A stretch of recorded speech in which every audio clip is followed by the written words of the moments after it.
travel across these lands. Long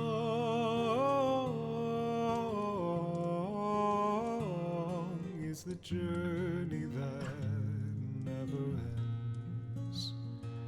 My journey shall never end.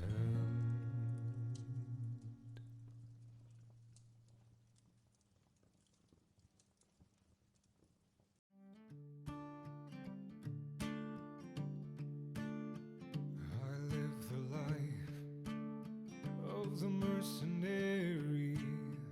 I live by blade and shield alone. I do not settle, love nor marry, lest I leave a widow alone. I trek across the land, seeking the jobs for helping hands. If any need a battle to be won, and when I'm given one, I don't rest until it's done. Oh, me, my sword, and my mercenary band.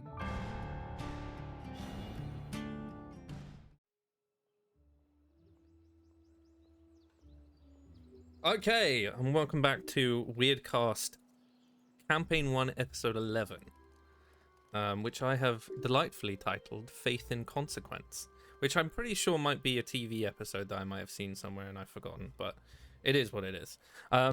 As per usual, as it is the new year and we haven't played since last year, we're going to go around the table, introduce who you play, what race, and an interesting character thing you have seen or you would want to see develop through the campaign.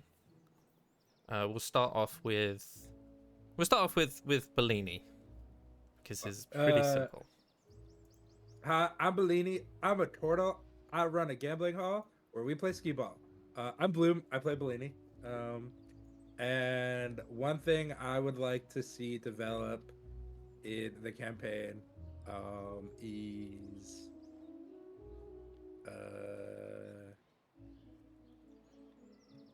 I like to do more dumb things with Geo because it's fun. The two of us are the agent of chaos to our DMs. Very much angry man. Hence in place. Yes. Plan go big. And or the fact that I will eventually figure out how to get Geo to wear pants. One of the two. Probably not. Probably won't happen, but pants maybe someday. Okay, yeah, we'll continue with Geo, our hippo man.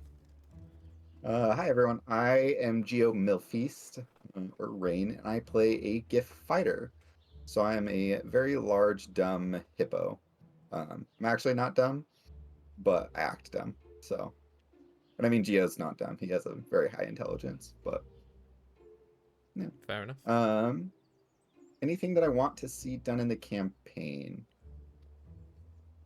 I want Geo to realize how smart he is, but I don't know if I will. Well, you never know. Never know. Koo, let's move on to you. My name is Vaughn. I play Koo, a Dampier. I don't really have anything I can think of that I'd like to see develop in the campaign. Fair enough. Pretty simple. Lerea.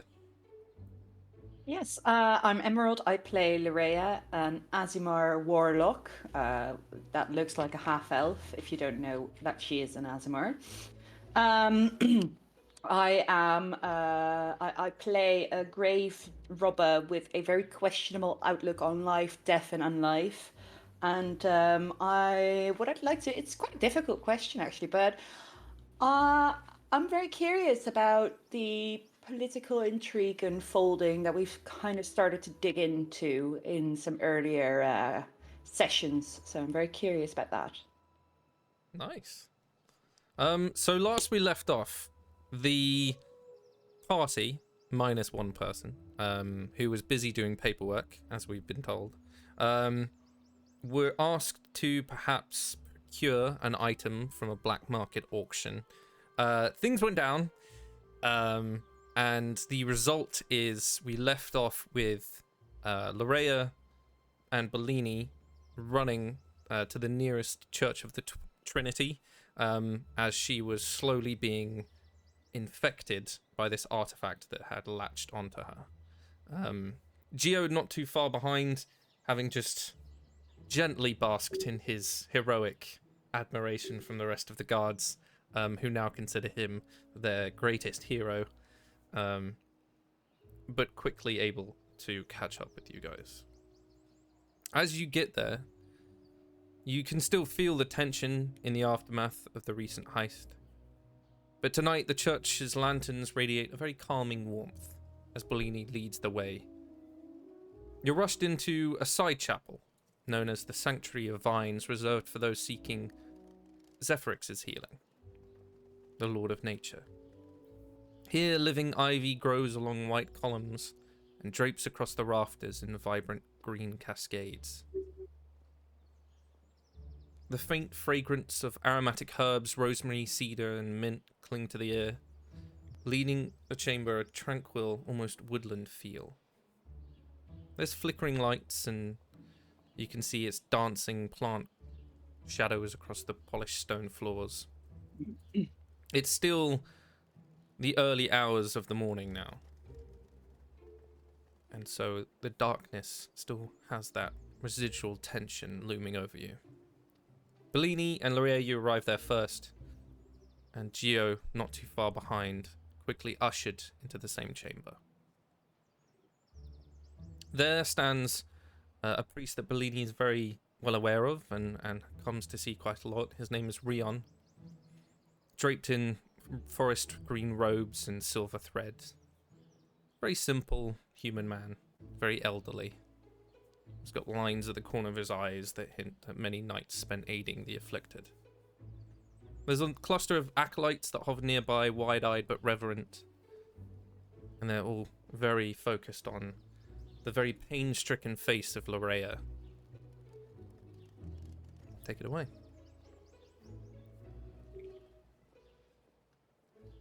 I'm hobbling behind.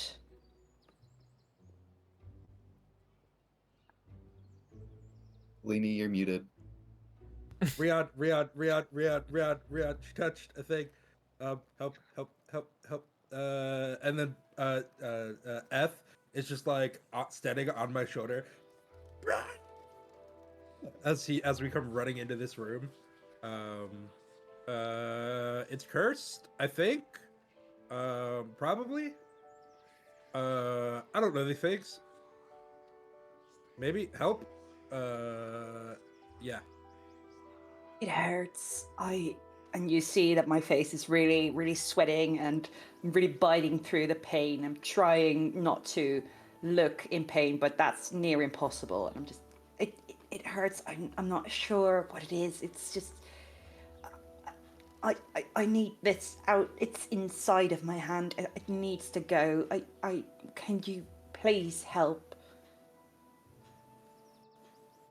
Yeah? Rion gently looks over all of you. Walks forwards, gently placing his hands across yours.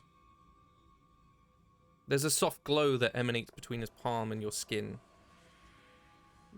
Bellini, you know this is just an attempt at some sort of minor diagnostic. After a while, he frowns, and just for a moment you see a cause for concern on his face. What is it? This isn't anything trivial. It's not a clean graft of enchantment. It's an intricate bonding of magic and living tissue. It's a curse. But you can remove curses, right? I mean, you're a priest. It's your thing. Well, normally, yes, but this is beyond even our abilities. I've placed a simple ward. And as he says that, you can see the chains that are now wrapped around your arm are starting to glow a gentle silver light. I know not why it did not kill you immediately. This ward will halt its progression. I can't remove it entirely. It would demand far darker arts than someone of my faith possesses. Well, where and who? I mean, darker arts, if it can't be that dark if it can release me from this. There's nothing darker than what I'm feeling right now.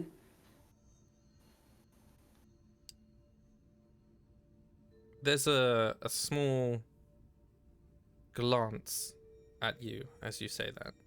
So make an insight check for me.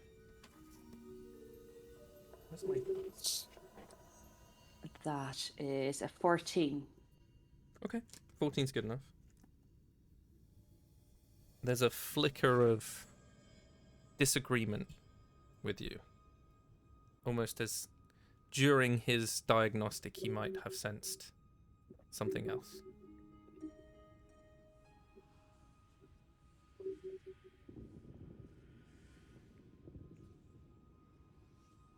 Don't give me that look.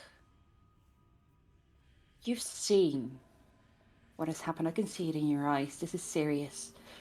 Are you really denying me the information of how to remove this because of your ethics? No, not at all. This is simply something I'm not able to do.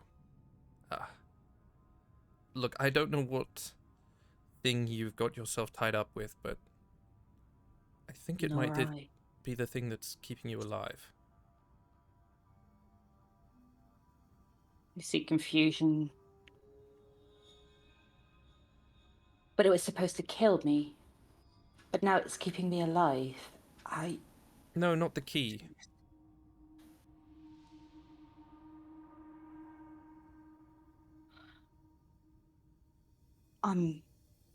Okay. I'm sorry. We can speak privately if you want. And he sort of looks at Bellini and Gio for a moment. No, I'm fine. I trust these people. I don't think I really have all the answers myself, if I'm honest. I'm just starting to figure out a couple of things myself. All I know is that whatever agreement you may have struck with whatever thing, it would rather you not die at this current moment in time. Well, we agree on that.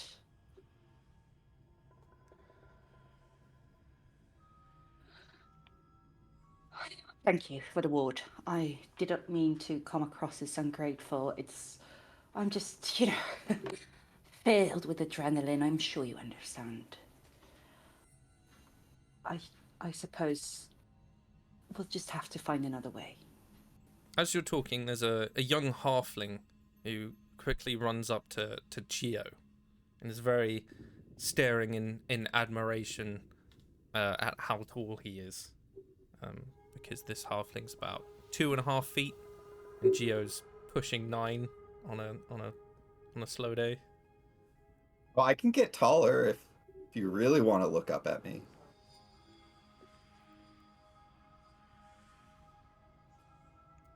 Really? Yeah, really. Gio uses giant smite just to get bigger. He's just I stood guess the there Lord's like... reduced. Did you say you cast reduce on me? Enlarge. Oh. Yeah, so just immediately you will watch Gio just grow, head almost touching the ceiling of the church, and Rion himself is partially stunned just for a moment. I hand Gio a feather duster and I go, there's some cobwebs in the corner. Yeah, I got it. If you can get those. Just Wait, but heavy how are you going to hand it to me? You footage. can't reach my hands. I I'd have to kneel. jump. F teleports up under your shoulder. F climbs up you. There you go. Gio is now dusting the church. He may or may not have stepped on a pew, though. They can cast mending. It's okay. Probably, yeah. So there's the creaking and snapping of wood as Geo's dusting part of the cobwebs away. As this happens and a lot of people are distracted, Rion leans a little bit closer to Lerea. If you like, I can perhaps lend you access to the libraries.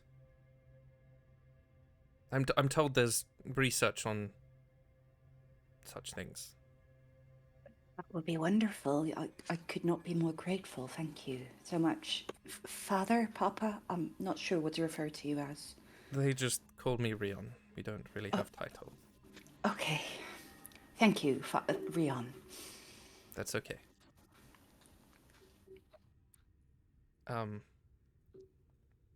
We quickly switch to a dreary, candle-laden apartment. Ku, can you tell me what your living space looks like?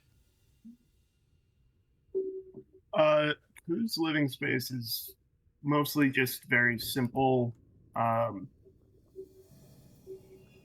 The walls are decorated with different tapestries to get at different sorts of textures.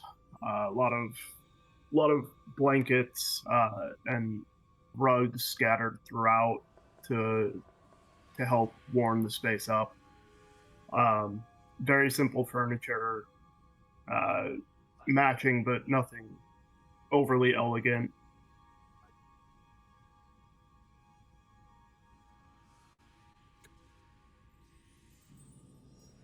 As we sort of switch to this very simple, little bit cramped apartment, that dull touching of morning light struggling to pierce the darkness. You can hear the bustle of other people beneath you as the early life of the town begins to start. You've been finishing whatever normal duties you would have done before all of the events of this campaign. Sort of catching up on leftover duties. There's a sharp knock at the door. I get up to go see who it is, look through. I imagine there's a peephole. Mm-hmm. You see a rather young half-elf. A little bit wet. Just waiting there, anxiously. Yeah, I'll probably do the chain on the door to stop and then unlock and open it the fraction that the door chain allows it to open. Mm-hmm. Can I help you? Is there a reason you're here this early? He sort of takes out a piece of parchment. Are you, Lieutenant Ku? Sure. There were, I was told to bring this to you. There's two things. There's something from the archive and, a message from the local guard. Well, hand them over. He sort of gives them to you, bows again, and then quickly just waddles off. Before he leaves, I will palm him a gold piece. Amazing. Very grateful. Quickly stows it away. I'll look at the message first. Mm-hmm. So the message from the guard mentions a report detailing an incident at a manor house and the interruption of a black market auction that was stopped by, as they have written, the heroic actions of Lieutenant Geo Milfeast. It also gives you an indication of their last known whereabouts and where they were seen to be heading, which was towards the nearest church. It seemed like they were in some rush. And how far away is that church from my apartment? It's about 15 minutes. I mean, 5 if you yourself are running, because you're pretty quick. Yeah, I'll toss the whatever is from the archives. I'll toss that on like a table Mhm. or something to come back to. Fold up the message to stash in a coat, and then head out. Yeah, so you can very quickly make your way over there, and it doesn't take you long to quickly arrive. You're greeted by a similar priest to Rion, very elegantly dressed in the usual white robes and green affectations and things like that. Yes, I was told there was a total GIF and a young half elf woman waiting here for me. Yes, they are quite an eclectic grouping. Follow me. They seem to be helping with the dusting, apparently, and he sort of leads you into the chamber. And this is where, Lerea, you're just finishing off your conversation with Rion, and you all see Ku enter, quite not out of breath, but you can see he's a little bit flushed from getting in there rather quickly.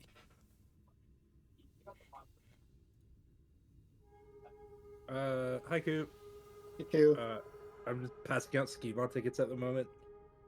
I look down. I'm like, Q, watch out. I don't want to get dust on you.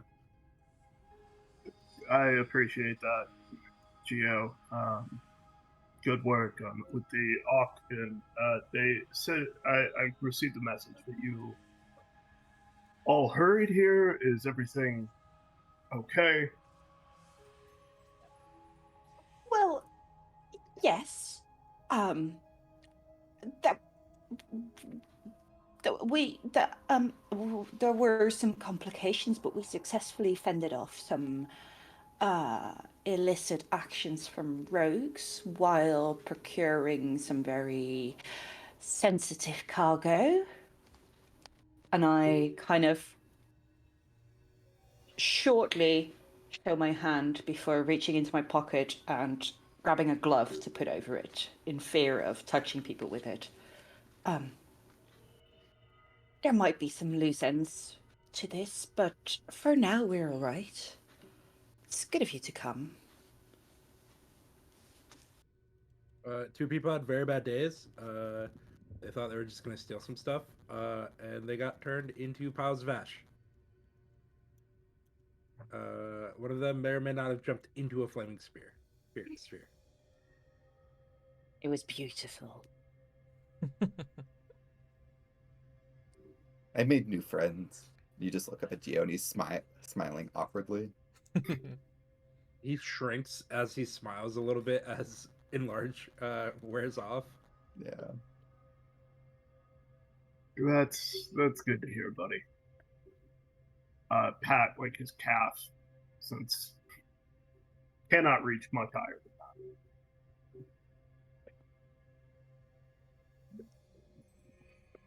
We're the most seriously unserious group of people. Pretty much. To Spay. We're just like, yeah.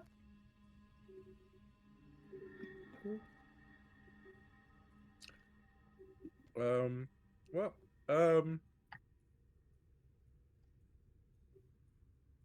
I think, I mean, it is almost morning, but I would like a nap. Solely because I'm just burning spell slots. I think we found our new job. It is figuring out whatever this curse is. Yes. Well, I kind of glance towards Rion. I'm going to think out loud because he told me, sort of in private, that I could have access to the library. So I'm not completely sure if that means I can't tell the rest. So I'm kind of gauging him. Did I garner that it was a secret that I would get in there, or would I assume from the info I have that it would be safe to tell the rest? No, you kind of gather that for Rion, this seemed a very private matter, so he didn't want to accidentally let someone else knowing without your permission. Check. So it's Right. really down to you. Yeah. All right. In that case, well, Papa Rion has so kindly offered me access to the library section. I mean, some things could wait until the morning, and if you really feel like we have to go sleep, that's completely fine. But if it's all right with you, I would like to already take a little bit of a look-see in there. You're free to join me, of course, whoever wants to. There's not much that could happen with a stack of books, right, Koo? Sure, I sure.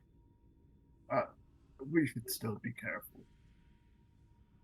Of course, of course. But, you know, it's just searching through some books, see if we can find anything of the matter about unknown curses. I don't even know where to begin. What kind of school? What kind of... And I realize I have the identify object, I think it's called. Identify just. Yes, identify. Identify, and I happen to have bought a pearl worth 100 gold. So I reach into my pouch and I get that pearl and I kind of rub it between my fingers, and if it's dust, it sort of fades off. And I would like to cast Identify, burning up the pearl. Remind me how much identify gives you, because I distinctly remember it being a lot. Well, it says you touch an object throughout the spell's casting. If the object is a magic item or some other magical object, you'll learn its properties and how to use them, whether it requires attunement and how many charges it has, if any. You learn whether any ongoing spells are affecting the item and what they are. If the item was created by a spell, you learn that spell's name. However, I can imagine if it's too game-breaking, it might be a little bit less affected. It's you're using identify, and it's a lot. Okay, so it's called the Creeping Lockhart. It's a cursed, very rare item. A fusion of necromantic and transmutation magic. It has echoes of older, rarer energy that you can't quite pin down to a specific school of magic. It has been... I hate identify.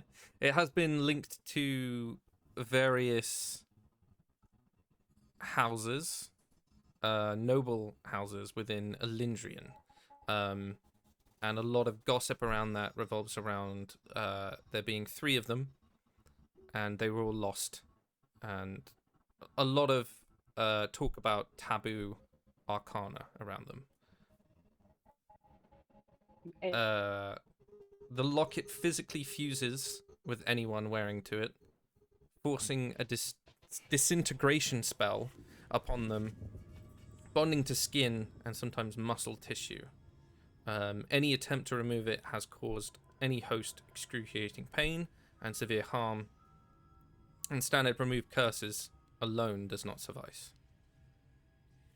Okay.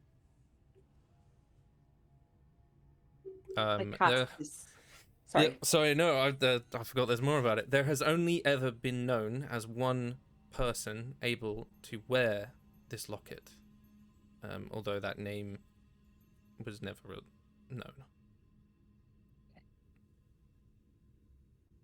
Person known to wear it. Have worn it. Alright, so as I'm casting that spell, I can't really imagine how that works, identify, but I get all that info in my head all of a sudden. And my heart sinks, my face sinks. Well, I hope they have really, really old books in this library, because I'm not sure a regular book will do the trick for this one. Shall we, then?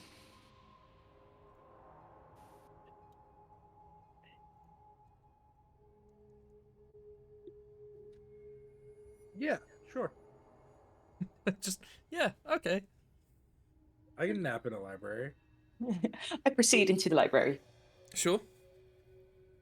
So your Rion indicates to you that there is a religiously funded part of the Library of Taz Israela called the Scriptorium. It's a small department, but it's well-kept repository of mostly religious history and knowledge. And him giving you permission has allowed you full access to most departments of the library in general. Its shelves are lined with scrolls and tomes, a lot of them bound in green and gold, as Zephyrics is very highly regarded in this part of the world. There's a bunch of different librarians. One who sort of seems to be leading and directing people to various different things is a very stooped elderly gnome with big glasses. What is their name? Their name is Harthen Quilford, actually. Because I remembered that you like to ask me those questions, and it's annoying as fuck. Librarian? Mm-hmm. I spelled librarian wrong. Oh. And it's, what is it? It's something Harthen Quilford. Harthen Quilford. Gnome. Great. Geek classes. Once they get us to the right section, can I ask them if they have a book about skee-ball? Yeah, you can.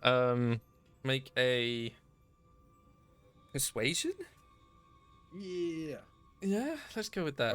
I was worried you were gonna ask for an delegation, like something int based, and I was like, I'm bad at those. Persuasion. I got a 10. A 10. Yeah. He sort of looks you over with a curious eye and just slowly shakes his head. He's not too sure what skee-ball is, and even if he knew what that was, don't think they have a book on it. Geo creates a skee ball and hands it to him. It's just And then he like asks looking it over and begins where the writing some dustiest notes. book is. The dustiest. Yes. Yeah, And make another persuasion roll. Why not?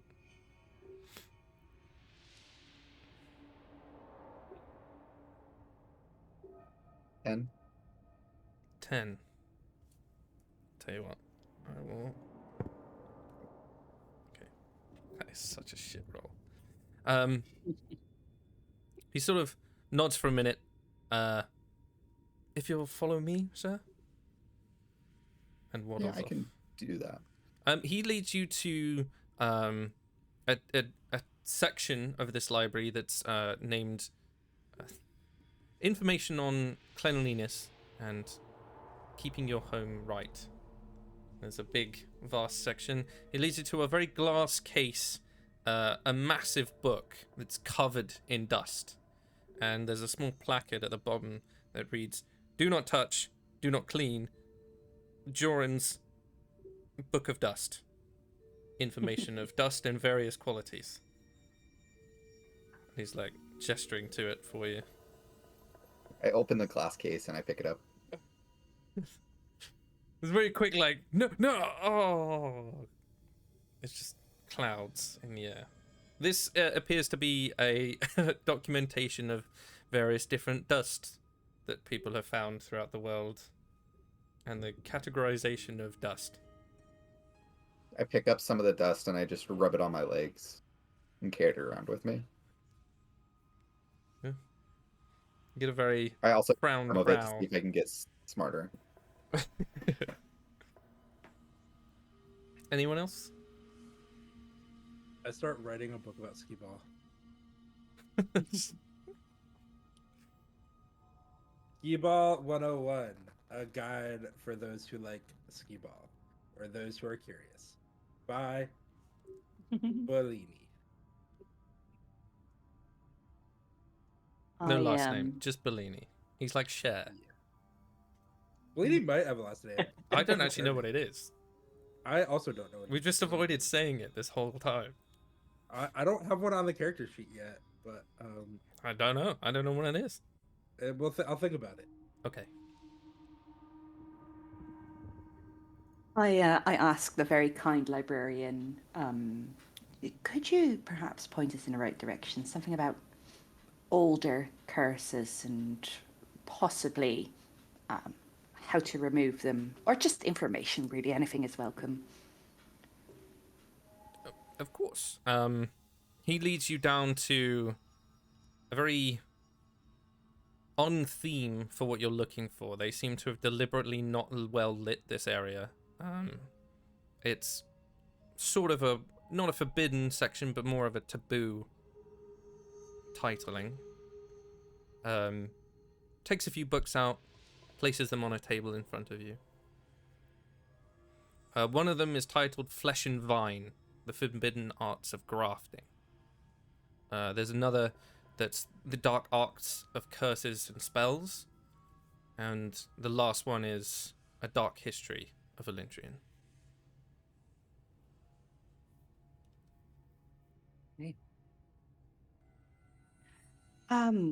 I think I'll open the last book first. The Yeah? Dark Arts Dark- of Elendrian.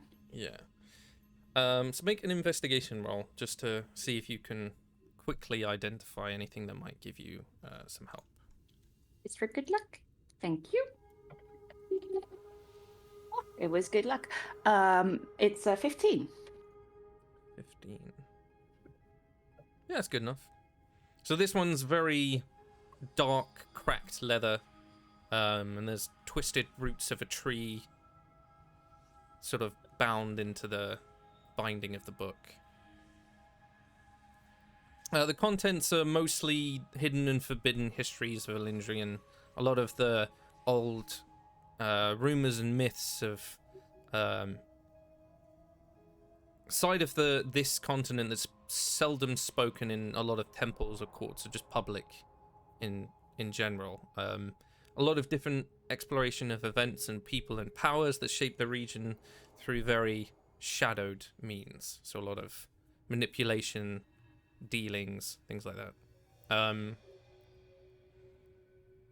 One of the chapters depicts a theory that the veil that separates Elendrian from the wider world was not a purely divine act, but woven by a cabal of immortals who sought to hide Elendrian from a rising planar war. That hypothesis reveals that the veil draws its strength from fractured dead souls. You get the hint that whoever wrote this might be a few marbles short of a bag. But there are some facts that do sort of support it in a way. Okay. Another chapter depicts forgotten sovereigns of rulers that have been erased from history by the church. These monarchs were known for delving into forbidden magics such as necromancy and elementals to maintain their rule. One of them being King Veilthrar the Withered, who merged his life force with an ancient artifact to extend his reign.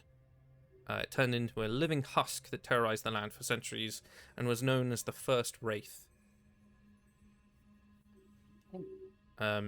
Chapter 3 depicts the sundering of the elemental spire and the war for the Stormcaller's fury.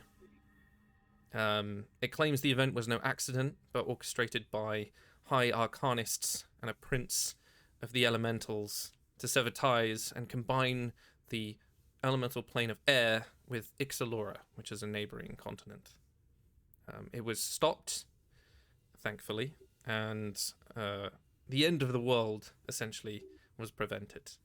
It's got a load of mention of relics, include a dagger, the Eyes of the Night, which were a set of spectacles which were claimed to be able to see any form of arcane magic and aura, the Tide-forged gauntlets, and the Circlet of Cirrus, which bound very elemental magic. A couple more different chapters of cults and corruptions and things like that. There was a War of the Waking Dead, the Shard of Obscuration, a couple of lost relics, and also mention of some of the noble houses that used a lot of manipulations, one of which you recognize immediately as the House of Obscurum, or Obscura, which you notice because of the crescent moon and 2 silver daggered crest. It is one of the only noble houses known to work in this sort of dark arts that still exist.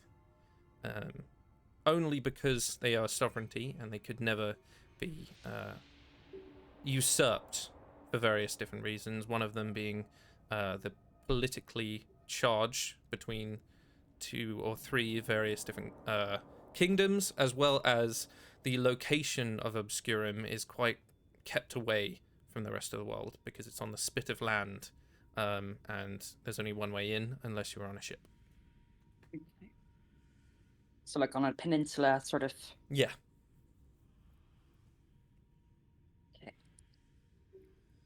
Okay. The librarian, sort of seeing you and having seen your writ from Rion, offers that you could perhaps keep a hold of this tome, if you so wished. Of course, that would be very welcome. I thank you so much for your kindness in this. Any last research? Well, I am terribly curious about the other 2 books that were laid in front of me. If I see anything of relevance, I've seen about the houses that were obscured, and I have a feeling those might be related. So the tome titled Flesh and Vine is the fragmented description of an ancient ritual used to fuse organic and arcane matter. It required a rare combination of materials and specific environmental conditions, including the sap of a bloodroot tree, and its obsidian ankh, which was a relic believed to bind life energy to enchanted artifacts, and a ritualist's codex, which is an ancient guide to performing safe removals. The last known location of the codex was in the possession of someone named Fiora. Mm-hmm. Do I know that name? No, Do I? not really. No. Okay. And possessor. All right. And then we have the grafting tome, I believe.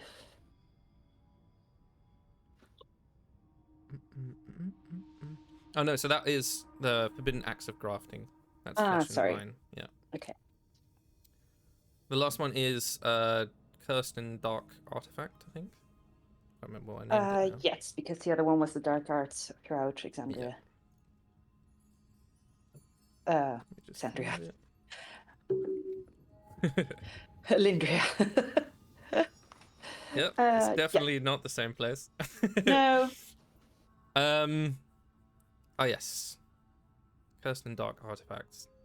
It's very blackened ironwood tome, covered with cryptic runes that seem to shimmer under the light. A lot of the edges of the pages are crimson tinged, as if it'd been stained by blood. You know this is more an aesthetic thing than actual blood. There's a brass clasp shaped like a skeletal hand that holds the book shut. And even just holding it, there's a faint magical pulse coming from it. It's currently locked. Can I check to see if... Can I check to see for, I don't know, traps or something, if it is dangerous to try and unlock it? Yeah, make an investigation. Or Arcana, depending on which one is better for you. Can I help with that? Yeah, so you get advantage. How are you Right. helping? I am also looking at it, and I'm going, okay, so that's that.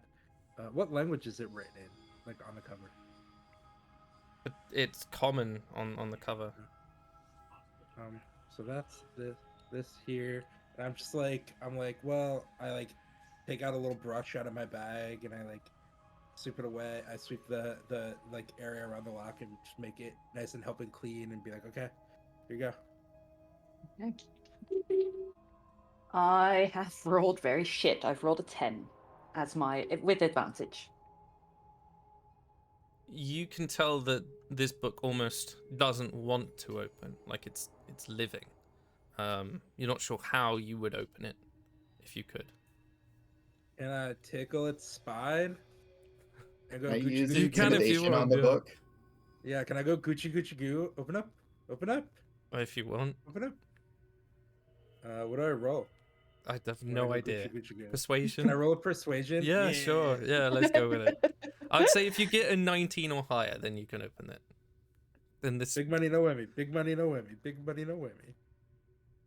I wrote it at 20. Oh my god! Yeah. Hell yeah. Okay. So you're sort of looking over this vast tome, knowing that perhaps it requires some sort of blood sacrifice or something really dark. And Bellini just leans in and goes, "Coochie coochie coo," and the skeletal hand immediately unsnaps, sort of opening itself. I am 5 the hand. I have 5 the hand. Nice. Fuck's sake. I've never been more excited to roll a nat 20. Just from the first couple of pages, you can tell it's written in a mix of common, abyssal, and infernal. I only understand common out of those languages. So. Same. I speak. Yeah. I know Only infernal. Would you be looking at the book, is my question. Or are you currently looking at your dusty tome? Tome of dust. I don't have the dusty tome anymore. Oh Remember no, it you turned stole into dust? just the dust. Yeah, I remember. Yeah. Yeah. So I'm looking at the book and I'm like, oh, I understand that word. I would say if you all roll investigation, and we'll do it as a group roll, and it will be 36. I got 17. Got 12. I got 15. Wait, 17 plus 12 is You're already 29, there. plus Yeah. 15 Yeah, You're already there. Yeah, 44. Because I wrote a 2. yeah. 46. I'm helping. Let's go. Beat it by 10. Love it. There's a lot of just artifacts that are written here. Some have diagrams, scriptures, different sketches of items, and even some that were used in very malevolent events. You see 2 that you already recognize, one of them being the Eyes of the Night, and the Shard of Obscuration. The Shard of Obscuration is depicted as being a small fragment of black glass, no larger than a thumbnail. Absorbs light around it and feels unnervingly cold to the touch. The person writing this has claimed that the bearer can be rendered completely invisible even to magical detection for a short time, and prolonged exposure granted them the ability to shroud large areas in impenetrable darkness. So spoopy people get to be more Unfortunately, there's a couple more entries from that, and from what you can tell, the bearer lost a sense of self, and there's a lot of it goes from I to we, and referencing you might consider that the object might have taken over the person rather than the other way around. The Eyes of the Night, I have to open a different thing. Where is it? Ah, yes. The Eyes of the Night, also known as Selenia, which is one of the moons of Sylvastria, is a set of enchanted silver lenses that allowed the wearer to see hidden truths, detect magical auras, and decipher encrypted texts. The eyes were passed down through the generations of Ulondar elven spies and diplomats, giving them an edge in uncovering secret plots and ensuring their house always stayed one step ahead of their rivals. Ku, you have heard of Ulondar. They are a house in Ixalora in Siltharis, which is the High Elven capital. They were known as the Argentum Elite, and they had a vast network of spies up until the events of Stormcaller's Fury. Fun fact, this actually links into the other group. The Eyes of Night, by this depiction, also had a curse, in that they used the power of an ancient deity, or fallen entity, they weren't sure. It convinced the wearers various things and was known to drive them to the point of murdering anyone they loved and also turn them blind after prolonged usage. So, good luck for the others on that one. I'll share what I know. I'll download them on what I know. Very nice. There's various other artifacts of differing dark history. There's one called the Bone Flame, the Bloodrock Crown, one called the Veilstone Compass, which again, Q knows is currently in the possession of Taz's Council. There's the Soul Render, which is a dagger, the Emberstone, and various other inferring of dark artifacts.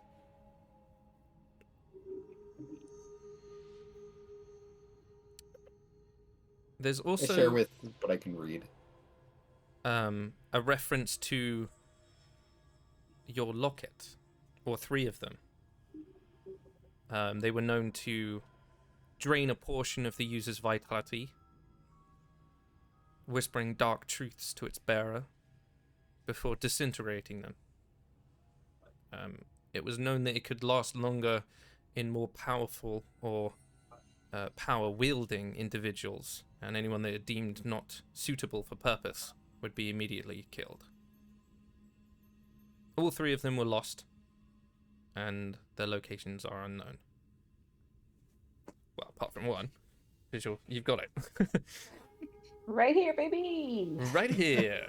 Sorry, my cat is incredibly in the way. Okay. Okay. I've written it all down. Best I could. Yes, a lot of lore, I know, but you're in a library, so that's what happens. And we got a couple of leads. I grow increasingly worried, and I'm not sure I'm really able to hide it on my face. I don't outright share it, but I'm kind of like I read about all the artifacts causing sinister side effects and all of that, and I'm kind of like, I'm not sure what this is going to do over time to me. I don't say it out loud, but you can see on my face that it's the more we read, the more I'm like, not sure how to feel about this. Well, I think it's perhaps time we have a good night's sleep and then set out on some more information gathering.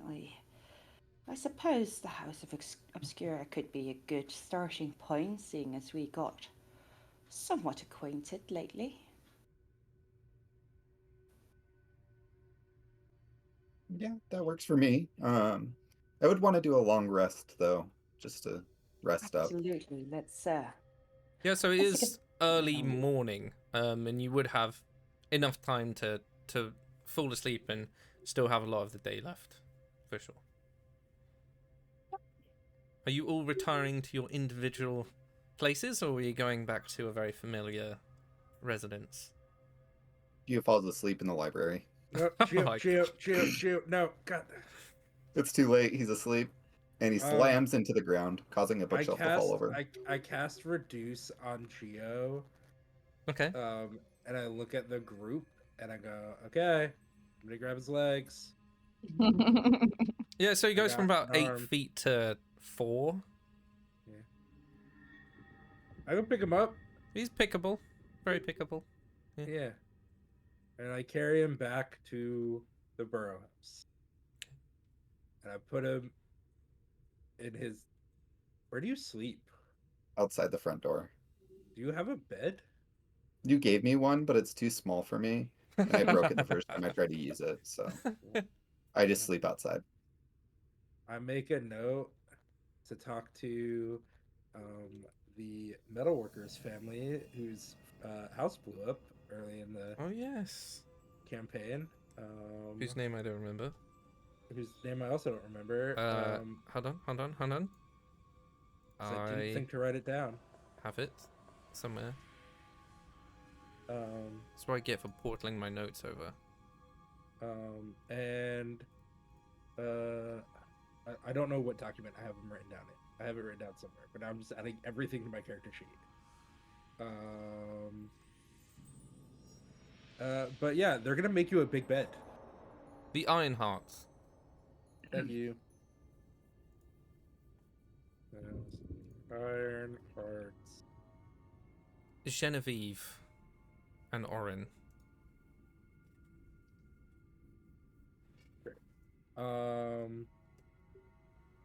I sketch out some quick dimensions of a metal bed frame, with extra legs on the like bed slats, so that when Yep. Geo slumps into them, they don't snap instantly.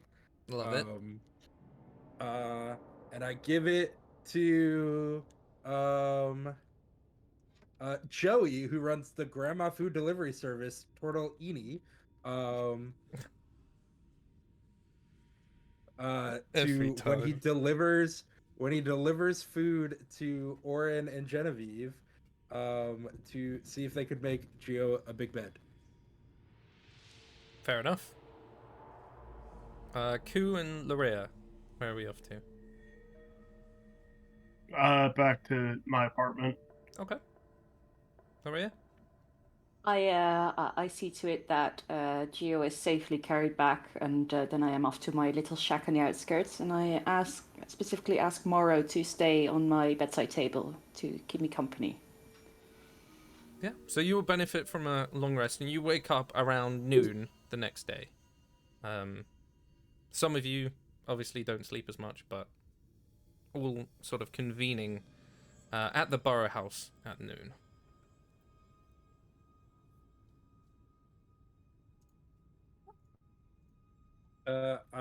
We're eating lunch. There are sandwiches. And Capri Suns. And orange slices. Because my mom made us lunch. I take one of those Capri Suns, and I'm like, I haven't had these in ages. Not only because I'm old, but because we were really too poor to have these. Slurp it down in one go. It's very obviously like a homemade Capri Sun with like a reusable pouch. My mom just pats you on the shoulder. It's okay. Grab another. Geo actually didn't eat today. What? He just woke up. What? He's not hungry. What? Weird. Is he feeling Show me your ill? hands. Is there a locket in it? My mom looks concerned, as there's just a large stack of sandwiches in front of you. He sighs and like, I'm sorry, Mrs. Bellini, and then he just opens his mouth and just dumps the plate.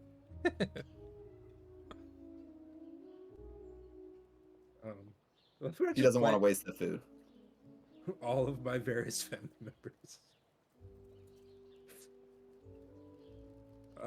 Okay, well, I guess we have some places to go, some people to see. Once Ku gets here, I guess, where are we going first? I look at, Lerea. Honestly, I don't really know. I know we need to find those House Obscura people, but I don't know where they live. Do you guys know anything extra about them at all? I look directly at Ku. Ku, roll a history and an insight for me. So a history will be if you do remember anything about these people, and an insight is just a prompt, anything. History was nat 20 for 21. Jesus Insight was a Christ. 5.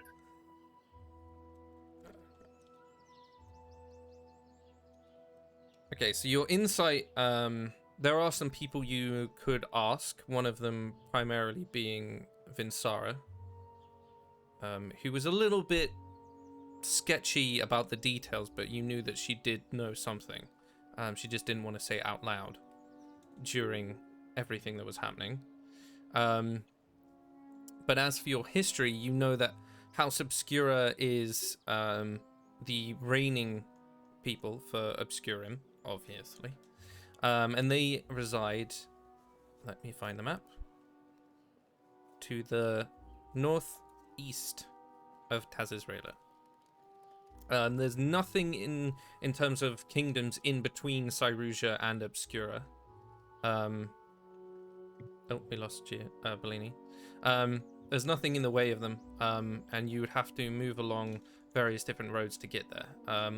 It's about 1,000 miles in between the two, so it's quite a considerable distance. The only things that are in that way are a couple of very small villages, quite a few larger towns, and also a place named the Tear-Stained Wetlands. A lot of rumor about that place in terms of people go missing in there quite a lot, but it is the partial border of Obscura. You know that Obscura also sits against a range of mountains known as the Elinzia Crests, and has mountains on the other side, and as such, very hard to get into, with some subterfuge. That's about it. The Elinzia Crests are part of the lands of Dulrum, which is the kingdom of the dwarves, and that's its only actual bordering kingdom. They don't really interact that much. I share what I know. We going on a road trip? Road trip. I think so. As for Obscurum itself, is ruled over by the sovereign domain of House Obscura. It's a ruling noble house that holds hereditary power, so it's led through generations. The head of the house is also known as the sovereign. They have trusted advisors and appointed officials who manage various aspects of the government, but it's directly ruled by a family more than anything. Almost like a mafia. Almost like Bellini's company. In terms of military, very well secured against the region, against external threat, just from geography, although they do have appointed generals and commanders and a very small militia.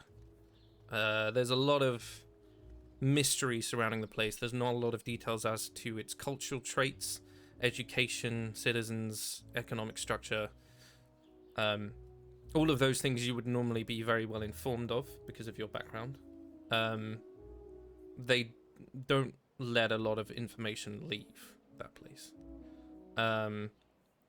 Amidst the grandeur of the coastal Obscurum, it's a very beautiful place normally. The Court of Dawnfall are the reigning court that serve at the whim of the family.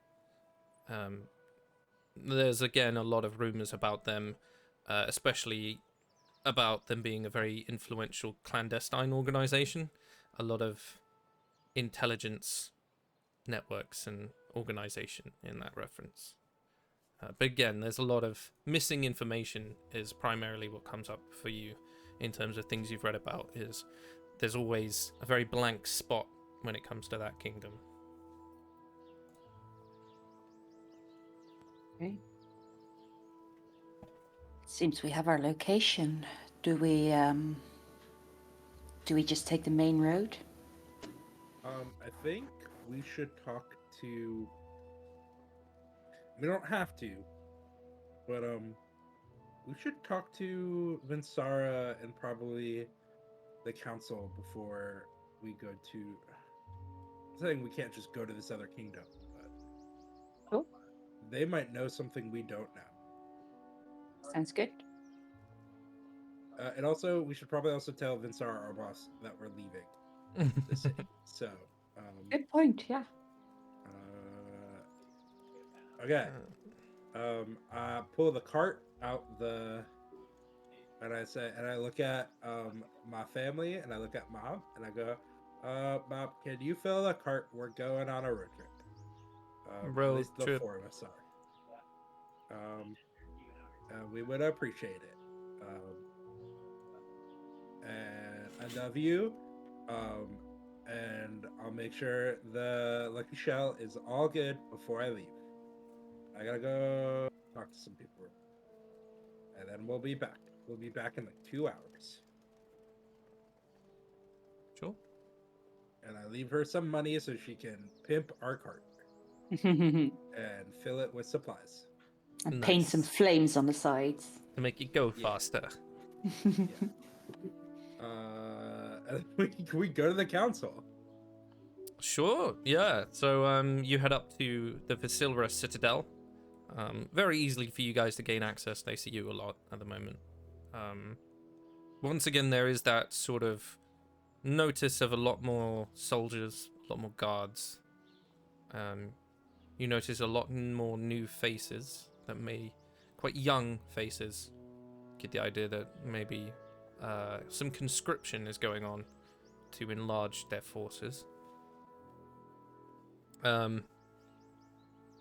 As you approach, you are informed that Vinsara is not in the council chambers. But having known who you guys are, there's not too long until she does arrive, and you see her once again with that very practical, rather than the elaborate voice of the shade light attire that she wears in most council meeting. Instead, it's very simple leather armor with holes at the back for her very elegantly, beautifully golden brown wings. As usual, tailed by her protege, as she likes to call her, which is her younger sister. Hi. So listen. Some shenanigans happened. We are going on a road trip. Because we found a cursed object. Right. And one of us, not me, I didn't do it. Was not me. Touched it. And now we're dealing with those consequences. So, we gotta go to the Obscura real quick. We'll be back in probably like, I don't know how long it's gonna take us to get there. I know it's real far. I am a city turtle, so this will be like a fun adventure for me. But I thought it would be a good idea to let you know we're leaving. I'm sorry. Did you say you were going to infiltrate Obscura? No, we're just gonna go. Right. So you need papers. Maybe. My face isn't enough as a paper. They won't just let me in.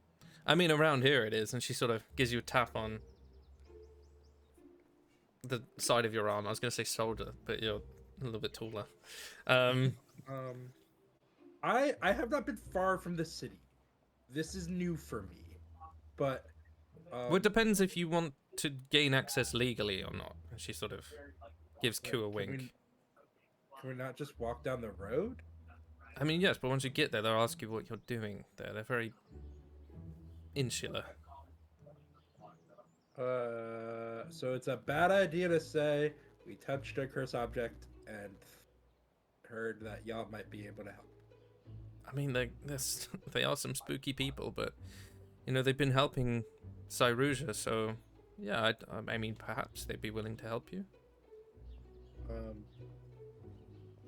Well, yeah, I mean, like we'll take any help we can get, but we did draw flames on our cart, and I think that'll make it go faster. She sort of tilts her head. Right. I'll get some papers drawn up for you guys as emissaries or something. Thank you so much. We appreciate it. And Geo, good work, man. You could rival Boomfist in no time. She sort of spins on her heels, walks off. I doubt that, but I turned 2 people to ash. I helped. I'm just loud, Bellini. I'm sorry. It's okay. No, you're good. I that was me feeling bad about myself. You did do really good work, and I should praise your accomplishments and not make things about myself. I would say you do get the realization that not many people knew you were there, aside from some of the guards. You weren't seen for a lot of it, and anyone who did see you was promptly turned to ash during That's that also true. encounter. Well, Gio, I'm very proud of you. You did very good work. You did too. I know you were there, Bellini. And then I hug his leg because he is taller than me. I pat him on the head. Vinsara This is doesn't. such a dumb character. Vinsara doesn't return. But the fresh face of her sister does return, sort of looking quite happy with herself. yeah. Yep. You notice there's like a small scar along part of her jaw, maybe from training, or maybe even she's begun to branch out and go on missions. You notice she's no longer sort of adorned in training gear. She has quite more elegant than Vinsara's. The same sort of leathers, and there are portion where wings would go. She doesn't have any. And sporting a rather large greatsword that's strapped to her back. And she hands all of you a set of papers. Thank you, Talia. Are you gonna go with us? No. I actually get to go on my first mission in like a couple of days. So Fun. Oh, yeah. what are you pretty going awesome. to do? I don't know. They haven't actually given me the details, but I'm told that I might even get to fly. Not that I get wings, but they're just gonna like carry me. There's a whole anyway. I can't. I mean, if you want to like- fly, I could throw you. I'm okay. I remember what you did to that goblin once, and I don't particularly want to become him. So Wait, but if they're gonna carry you, are they gonna like put you in a like papoose, like carry you on their chest? I don't know. I think we attach with like hooks or Have something. you heard about this like fantasy book? I think it's called like Iron Flame or something. And there were two dragons and a big one carried a little one. There was like big clip, and when they flew really far distances, the big one would carry the little one because it was too little.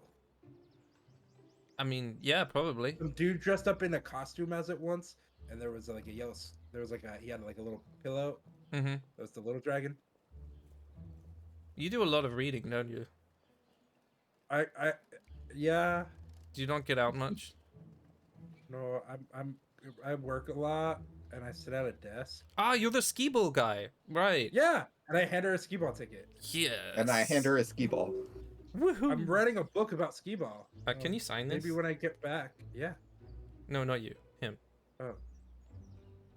I sign the skee ball, and I'm like, just so you know, that'll disappear in like 3 minutes. Oh. It's not a real What is- skee Can ball. you If sign my want his ticket? autograph. Yeah, I can do that. But they'll take it once you go actually play skee ball. That's fine. But you should ask him for his signature too. He's the one that came up with it in this world. Oh, right. Yeah. I mean, if you... No, it's okay. It's okay. Are you sure? Because... Yeah. Okay. I hand her a framed 9x5 or like a signed 9x5 of me of my headshot with my new book, Skee Ball 101, invented by Bellini, written by Bellini. Thanks. Read my book when it comes out in stores. I I will. won't read it, but I'll eat it. Thanks. Okay, yeah, I have to go get ready. You guys good? Can I leave? Yeah. You're good. Bye. Good luck on your mission. Have fun. Thanks. You're pretty in like a scary way. And she sort of like turns and walks away. Oh, that was sweet, I think. She's a good kid. She means well. Well, let's see if we can get some supplies and head over to these scary folk. I'm assuming they're scary, actually. Maybe they're really nice. They're probably really nice, right?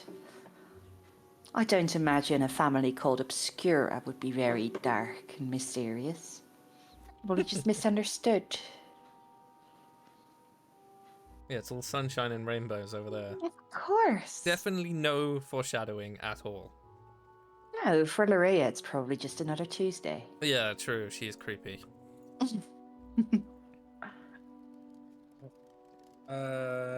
Is there anything y'all need to do before we go back to the cart?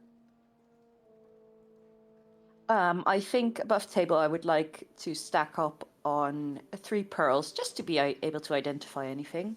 But Cool. other than that, gear-wise, I'm good, actually. I want to Not get used in 2 potions. potions of healing before we leave. Yeah, you're quite easy to go find a vendor, as most things you can get are up to any uncommon item, so Yeah. I just have to calculate the distance now. Yeah. While we do math and do some quick shopping, this week's episode is you brought dare, to you son by of a bitch. Peach Cups and live D&D shows.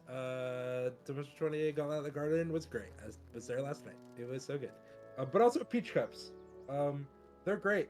I love these things. Yeah, Peach Cups. Please sponsor me, because I eat so many of these.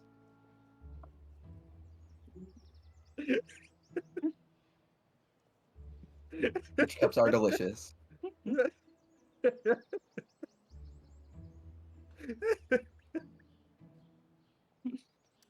I can't even. I'm not even gonna dignify with that with a response. Listen, I was gonna say we were sponsored by Dragon Smut, but I didn't. So that's also topical and recent. Uh-huh. Because books. I'm crying. Okay, potions of healing. On my character sheet. Can I also try to find some potions of resistance? Yeah, very easily for you to find. I have 3 potions of healing. I'll take 1 more. Do that math. What kind of potion of resistance? So it doesn't apply until I drink it. Good. And then it's a random resistance, or you pick. Excellent. Even better. Yeah, but it would be maybe 250 gold for you because you have a bit more influence in the city. I'll grab 1.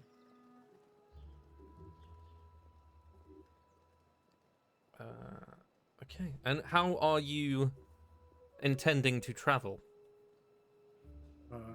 We have How a much does cart. the cart weigh?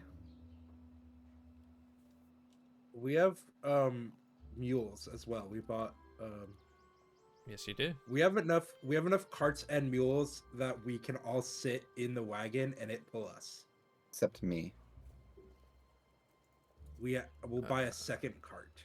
Well, I can push the cart. I figured out I can push 1,080 pounds. I bought a donkey at some point.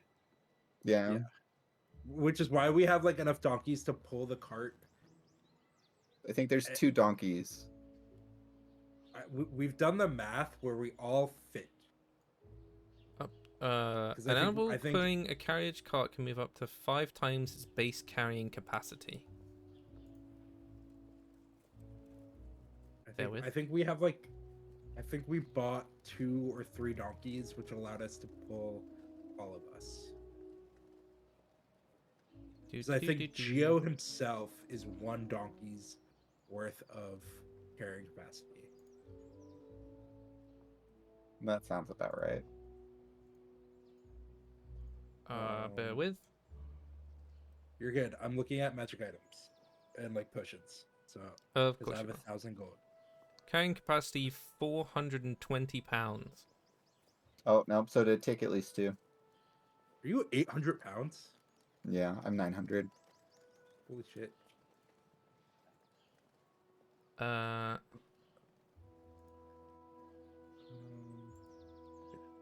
I'm not sure what I weigh, but can't be too much of a burden No. on the cart. I can just walk behind it. It's fine. Whoa, no. We want to get It's that. 30 feet. 420 pounds. I won't be that far behind. And a cart. Listen, if we get a loan of 39,000 gold pieces, we could get an airship. Maybe we could find a loan shark. An animal pulling a cart can move up to 5 times its base carrying capacity. So that's 2,000. 4,000 because you have 2 of them. Yeah, so we can all fit in the cart. Yeah. That's a lot. Jesus Christ. Yeah. All right. There you go. Plus a donkey.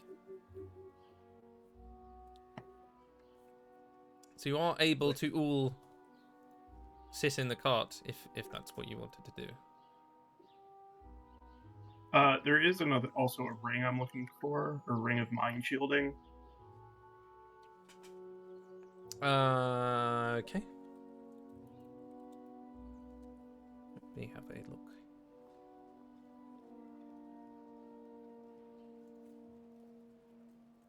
Interesting.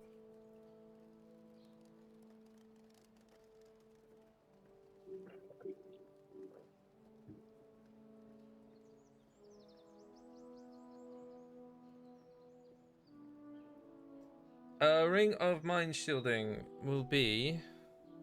It is a. Is it uncommon? It is uncommon. And a D. 450 gold. I will keep an eye on the store and maybe buy it when I get back. Okay.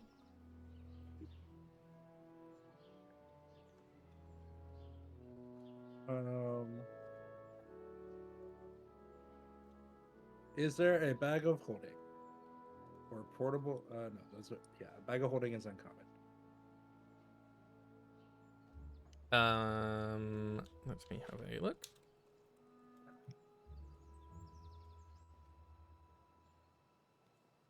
It's uncommon. So let me. Roll a persuasion check for me. Yeah. 24. Oh, That's a 15 plus 3, 18. I don't know why I always ask you to roll them. I'll end up screwing myself over. Okay. I'm charismatic.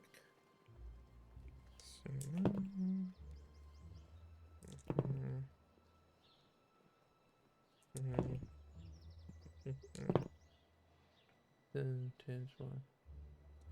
401.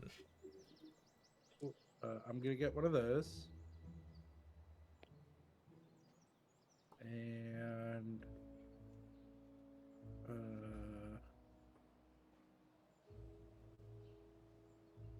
can't wear armor. No, I'm a truth. No, I'm a total. I can't wear armor. Inventory.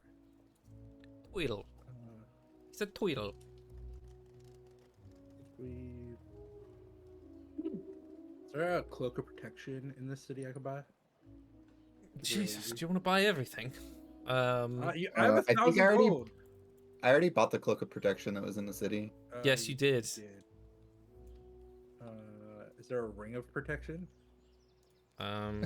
Roll for because you know someone. Oh no, you know a tailor. I know a tailor. Roll for persuasion, or you can use your other. I know a guy. I have 3 of them. I at know. the moment. That's why. I rolled an 18 on the die. So 21 persuasion. It says it's at my discretion between a certain amount. Okay. Here's my D10. Okay.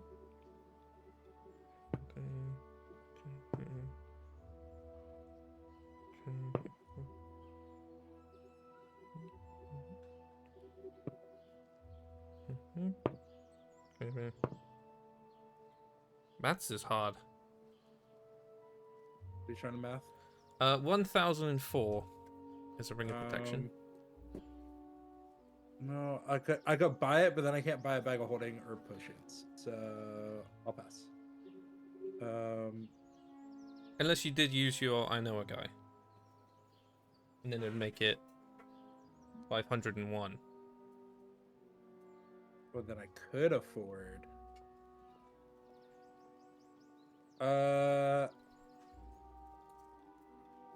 So that gives me a +1 to saves too, right? No, just armor. +1 bonus to armor class and saving throws while I wear.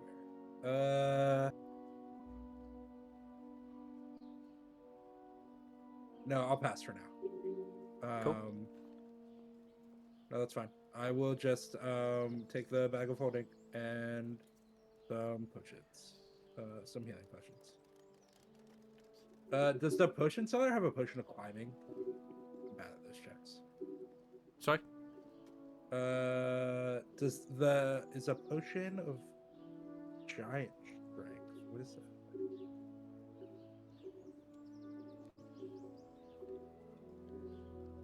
Those are typically different rarities depending on which Yeah. giant. you pick. Yeah. So a I'm hill sure- giant is uncommon, and everything else is rare or above. No.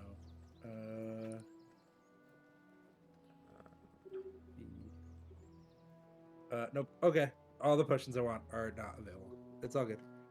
I can't push a speed and cheese it. Oh, good. It's 40. It's very rare, so it doesn't matter. And I'm good. I'm just gonna buy some potions of healing. I'll mark the gold off my character sheet and restock spell supplies. Cool.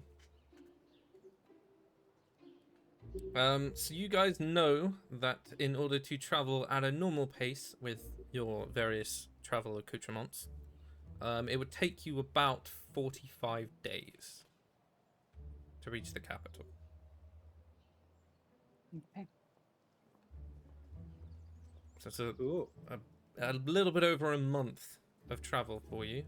You guys will have a certain amount of rations on you, and then there are bits and pieces of food. So I'll say maybe a week's worth of food for your travel that you're able to get from your family before it would spoil afterwards. At which time you would obviously need to look for somewhere to get a little bit more supplies, ration up and things like that. Is there a city or like a town about a week away? Yeah, there's various towns and villages that aren't listed on most large maps. It's not, 1,600 miles between you and of nothingness. There are different places you would be able to go to. There are a couple of our larger cities that you would be able to get to. One of them being Savaros, Ismail, or Quantaminin, which I named before I realized I'd have to say it out loud. It's Quantamin. Yeah, Quantamin. Yeah.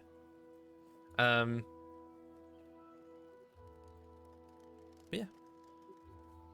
Okay. Cool. I think I plan.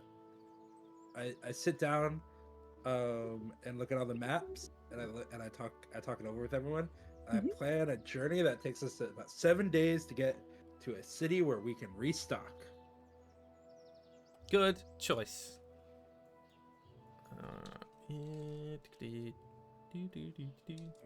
And we got some, like, I buy us some tents to put in the cart, and I buy us how much?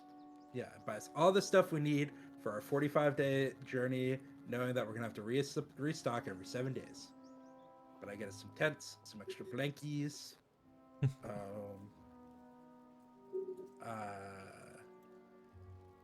I get some games. I bring some parchment and paper to continue to write my book. Can we bring portable skee ball, Bellini? Yeah. I bring the little mini skee ball set. Yeah. I can Sure. kind of use mold earth to create some shelter, but also like a play field for Show de Boule. For the. Do you know that game? I'm not even sure. You throw a ball and you need to get close to it, and it's a camping ground game. It's bocce in America. Ah. Oh, it's there's bowls here. Just balls. Yeah, but like it's bowls. Like BOWLS, like B. Hang on. How do you spell like it? bowling ball. So bocce in America. Yeah, you roll a tiny ball. BOWLS. Yeah. So you roll It's a tiny French ball, game, I think, originally. and then then you have like four. Each team has like 8 of their own ball, and you have to roll it as close to the little ball as possible, and you can like hit each other's balls out of the way.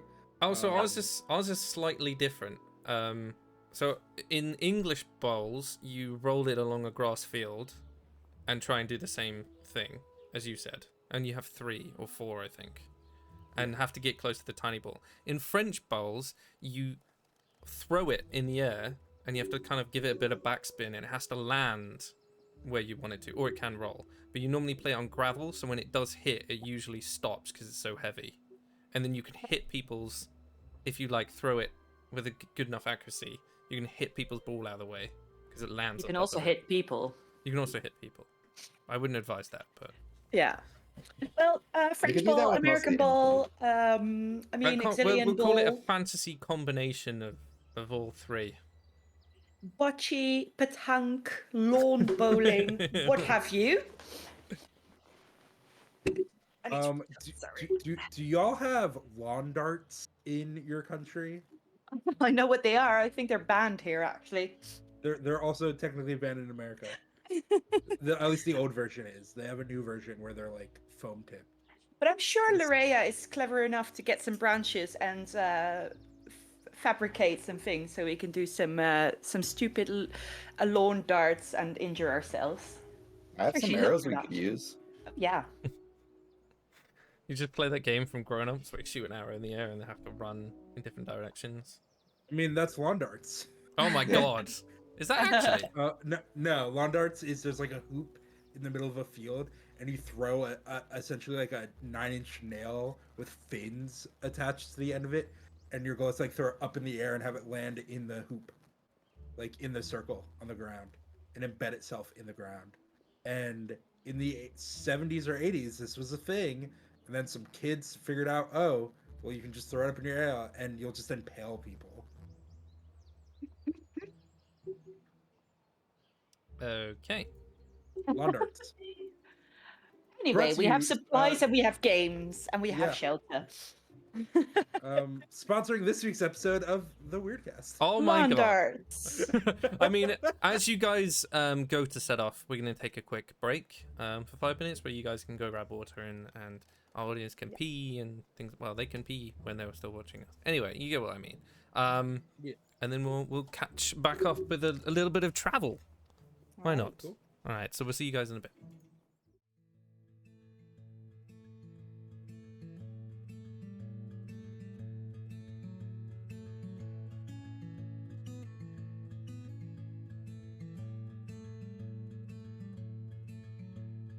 Find me a place among my brethren, the pines, the bees, the frost. I cannot stay where nature's embrace is lost. Find me where Canoe makes his revelry.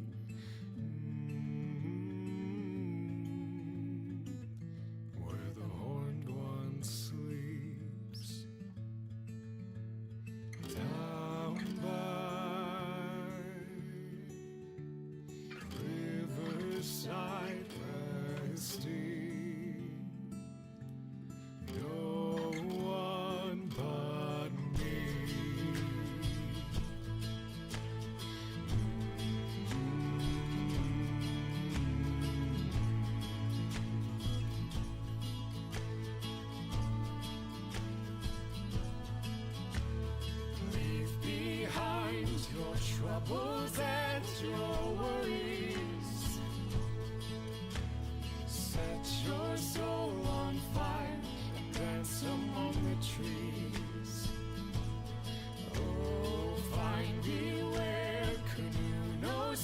makes his revelry.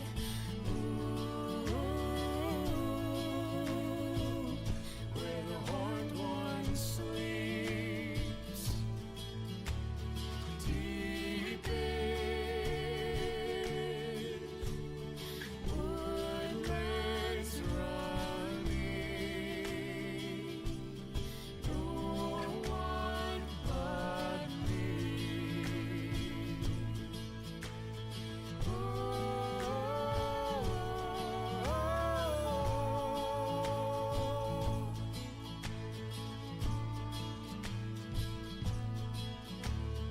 Wake up, breathed in ivy, bathed in the light of the moon.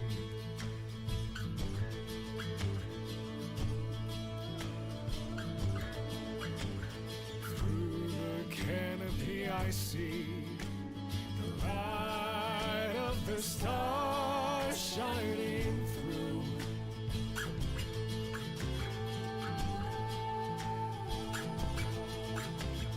Down by shoreside seas, no one but me.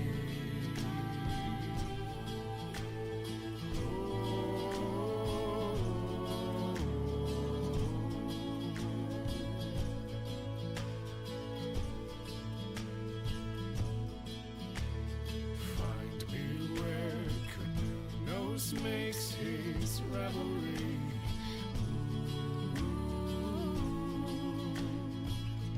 Where the horned one sleeps.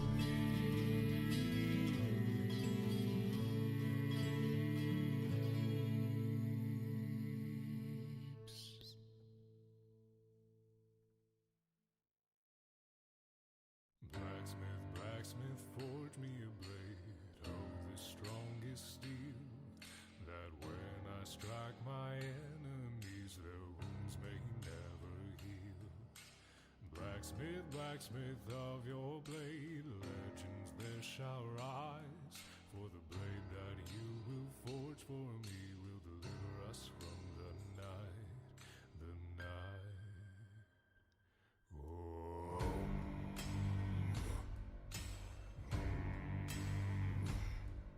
Strike, turn, hammer and burn, the bellows teach and the fires burn.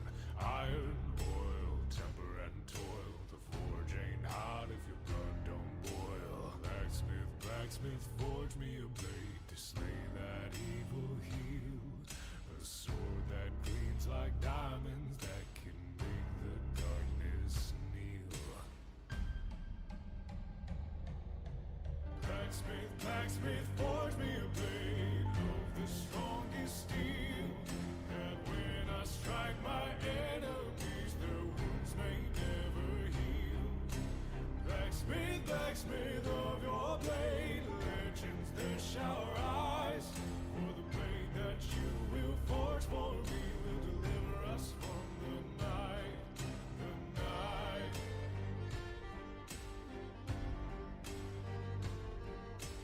Hear that anvil ring, echo song of the hammer swing. Shape, grind, polish and shine, the world ain't ready for a work so fine. Blacksmith, blacksmith, forge me a blade, for to purge the blight, which creeps upon this world we love to take from us the light. Blacksmith, blacksmith, forge me a blade of the strongest steel, that when I strike my enemies, their wounds may never heal. Blacksmith, blacksmith of your blade, legends there shall rise, for the blade that you will forge for me will deliver us from the night. Blacksmith, blacksmith, forge me a blade of the strongest steel, that when I strike my enemies, their wounds may never heal. Blacksmith, blacksmith of your blade, legends there shall rise, for the blade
some more until you strike the mithril score.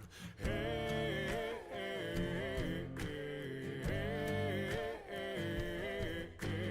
hey, hey, hey. Welcome to the Isle of Sin. With your life, pay your dues, work or die, it's yours to choose. You've got nothing left to lose. The checks await should you refuse. Hey, hey, hey, hey, hey, hey, hey. Welcome to the Isle of Sin. That empty look behind your eyes, no soul of a man left there to find. No hope within these iron sights. You're worth these minds till the day you die.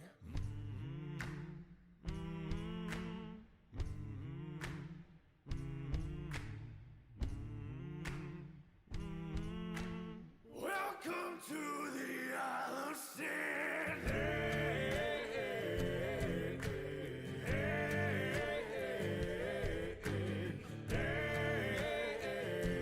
hey. Welcome to the Isle of Sin. Hey,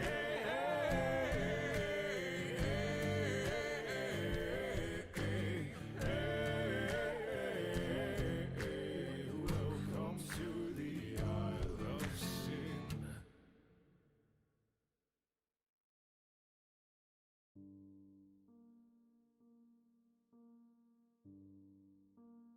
Her soul and mine, they're one and the same. Split one in twain, and we both feel the pain. The sins of one father unread in our veins. Through darkness and hunger she remained, but her heart no more beats in tandem with mine. And I'm waiting for the wink and the witty one-liner, for her to say she got me and hit me with a smile. But the hole in my chest says I'll be waiting for a while. Be a boatman, your reaper, I'll be yours, but you can't keep her. Lay me down on a bed of raven's feathers. Dear sister, swear to me you'll stay close, never out of reach. Oh, do not go far from me until I'm gone. Mantle of death, black feathered crown, lift up this body asleep on the ground. A soul for a soul, let mine be laid down in this tomb I wish had never been found. You want a champion, I want her back. So I'll be your boatman, your reaper. I'll be yours, but you can't keep her. Lay me down on a bed of raven's feathers. Dear sister, swear to me you'll stay close, never out of reach. Oh, do not go far from me until I'm gone. There's no price too steep to pay to bring you back to life.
me a place among my brethren, the pines, the bees, the frost.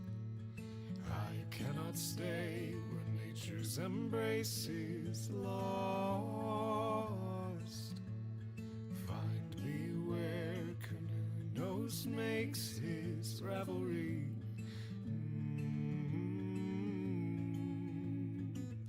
Where the horned one sleeps. Down by riverside resting. No one but me.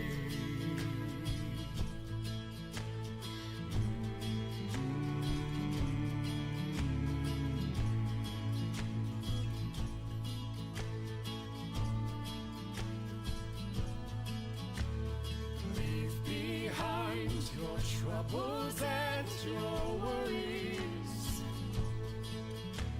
Set your soul on fire and dance among the trees. Oh, find me where canoe nose makes his revelry. Ooh, where the horned one sleeps. Deep in woodlands running, no one but me.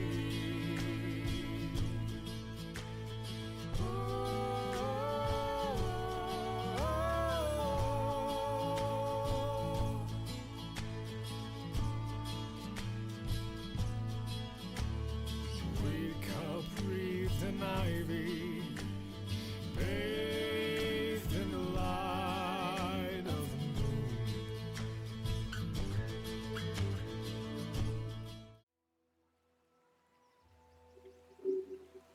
There we go. Wonderful. So yes, you guys begin your travels. The sort of steady noise of the mules and the cart clattering over various parts of the road. A lot of you don't often travel outside the city. One of you barely even remembers what being a humanoid is. But very easygoing couple of days of you guys making camp and setting up and following into a sort of routine that you all seem to follow in some people perhaps set up the fire and others help set up the tents and things like that. As you continue about your days, maybe 3 or 4 days go past. You're just surrounded by the wilds and trees and beautiful sound of a river. And you come across very quickly on the 4th day arrangement of cottages. Maybe a small village, you're not too sure. But you can easily see it bathed in golden light of the early morning. And there's a sweet aroma of wildflowers drifting through the air that have been sprouting up along the path. There's a sound of birdsong and laughter, and this village seems to hum with a quiet and comforting energy. There's gardens filled with roses and lilies and lavender, thatched roofs and cobblestone streets adorned with pots of blooming daisies and sunflowers. The people you start to see at the edge of the village who are moving in and about, going about their day, some growing crops and others simply tending to whatever they might have on their task. The people are mostly halflings and humans, very quick to smile and wave at you as you begin entering into the village.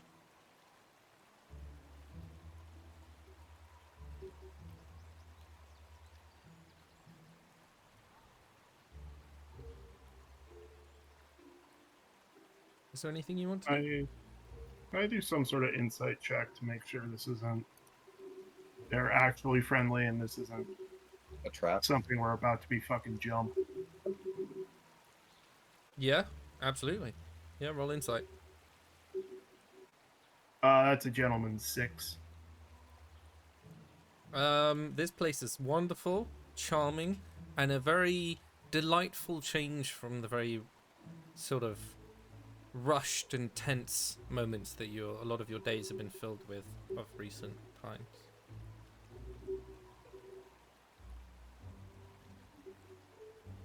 And your cart just continues a little bit further. Now these cottages are beginning to clump together in some semblance of organization. And you see a couple of other roads in and out. I look for a tavern and or a general store.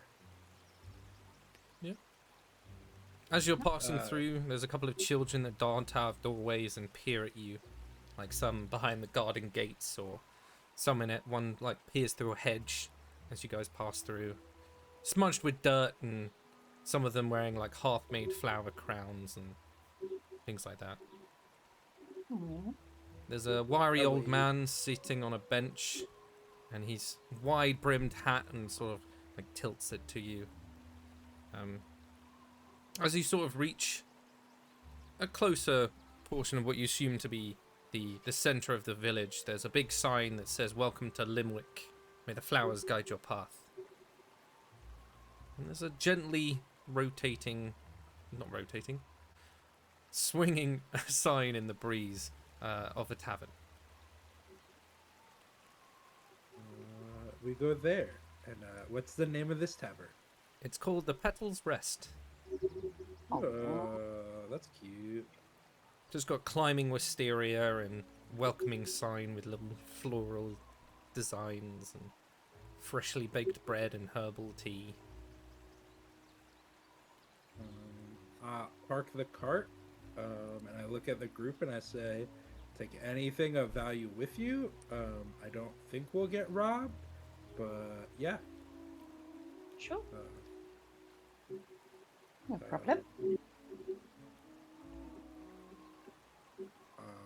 And then I go, and I tie our horses up, and I look at the stable hand, and I go, can you brush these guys down? Thanks. And feed them, please.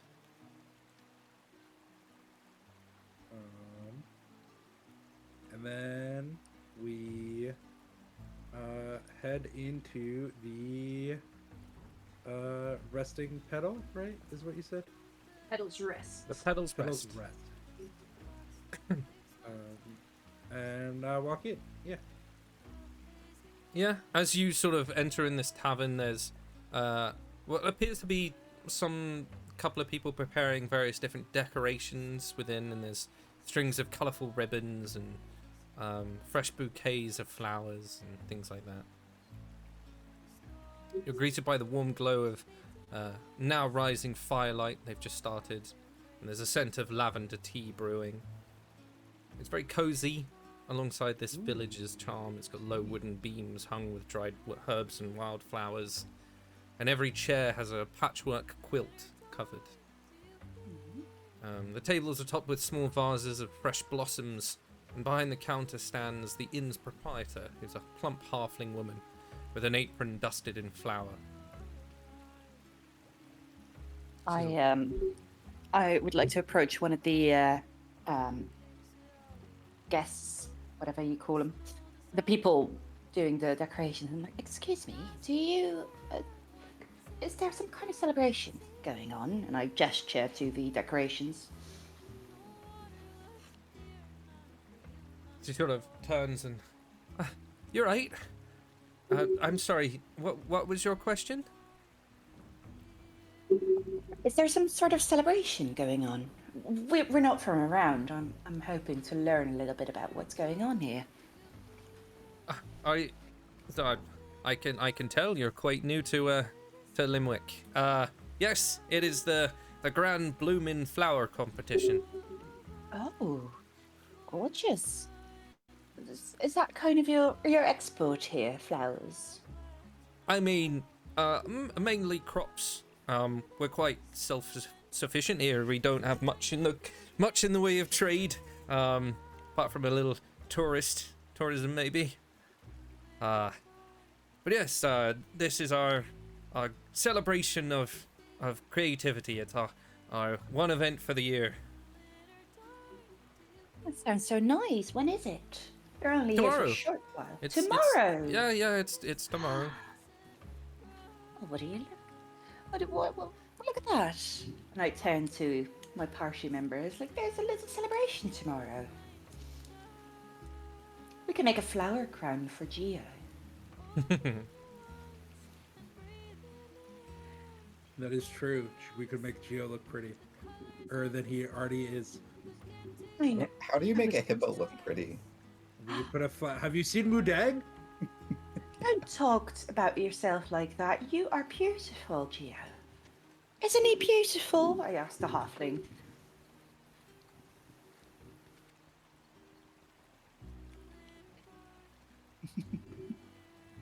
He sort of He's just awkward.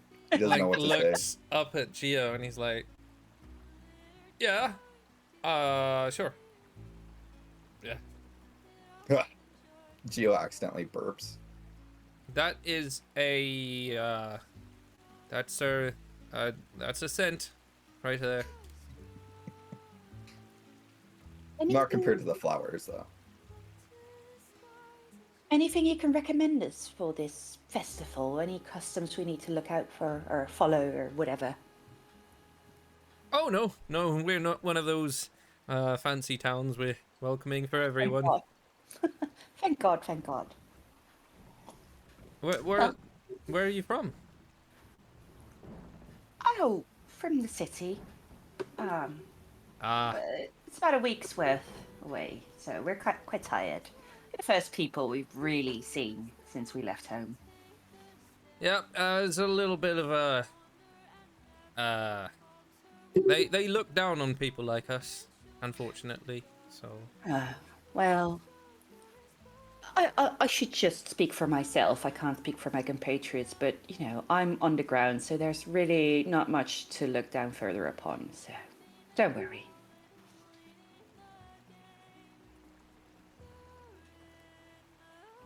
I mean, I'm not looking down on you.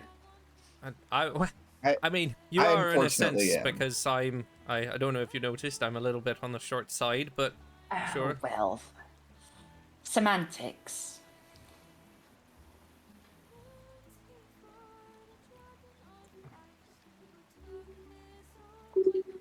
But no, it sounds lovely, a flower festival. So, shall we get some drinks and some food and stuff like that and bunker down? Yeah, I'd like to spend the night in a bed. And then we can also festival tomorrow, and then restock and head out the day after. Yeah. That's Sure. cool with y'all. I like eating flowers.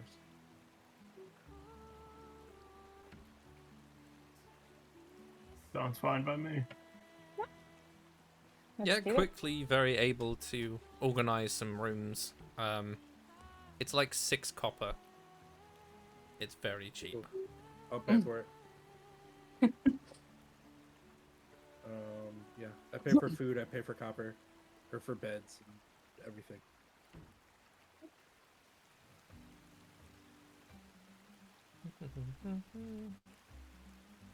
And would you like any drinks or food or? It's on the house. It comes with the room. Yeah. That's lovely. I would love some food. I'm hungry. Do you have soup? It's been a long journey, and I would love to warm my bones. Yeah, we've got a very, very simple. Are you a vegetarian or would you like No. something? I'll eat everything besides would- turtle. We've got a nice trout soup if you're into that sort of thing. Trout soup does fantastic. Sounds fantastic. I love some fish soup. Lovely. I'll go tell the kitchen. It was caught today, so you know it's fresh. Nice. I'll Any take a- drinks to go with that, or is it just? Yeah, some of that lovely smelling tea. That'd be wonderful. I will bring over some more tea and sort of heads off to the kitchen. Thank you. Well, that was lovely, guys. Yeah, absolutely. I'm excited to see all the pretty flowers. Me too, me too. How many can I eat? Only if they say you can eat them. Yeah, I think it might be disrespectful to eat their decorations. Just get you guys kicked out of a very nice town. Yeah, I would like to not be kicked out. So you can only eat them if they say you can eat them, and only the ones who they say you can eat. Okay. I will grow you some flowers to eat after. But we always move around. Yeah, so there'll be new flowers to eat. I can grow them very quickly. Okay.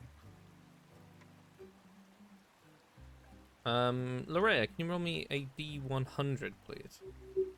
Absolutely. Me. You will die! No. My that's- bag of holding. Bag of dice hoarding, really. There we go.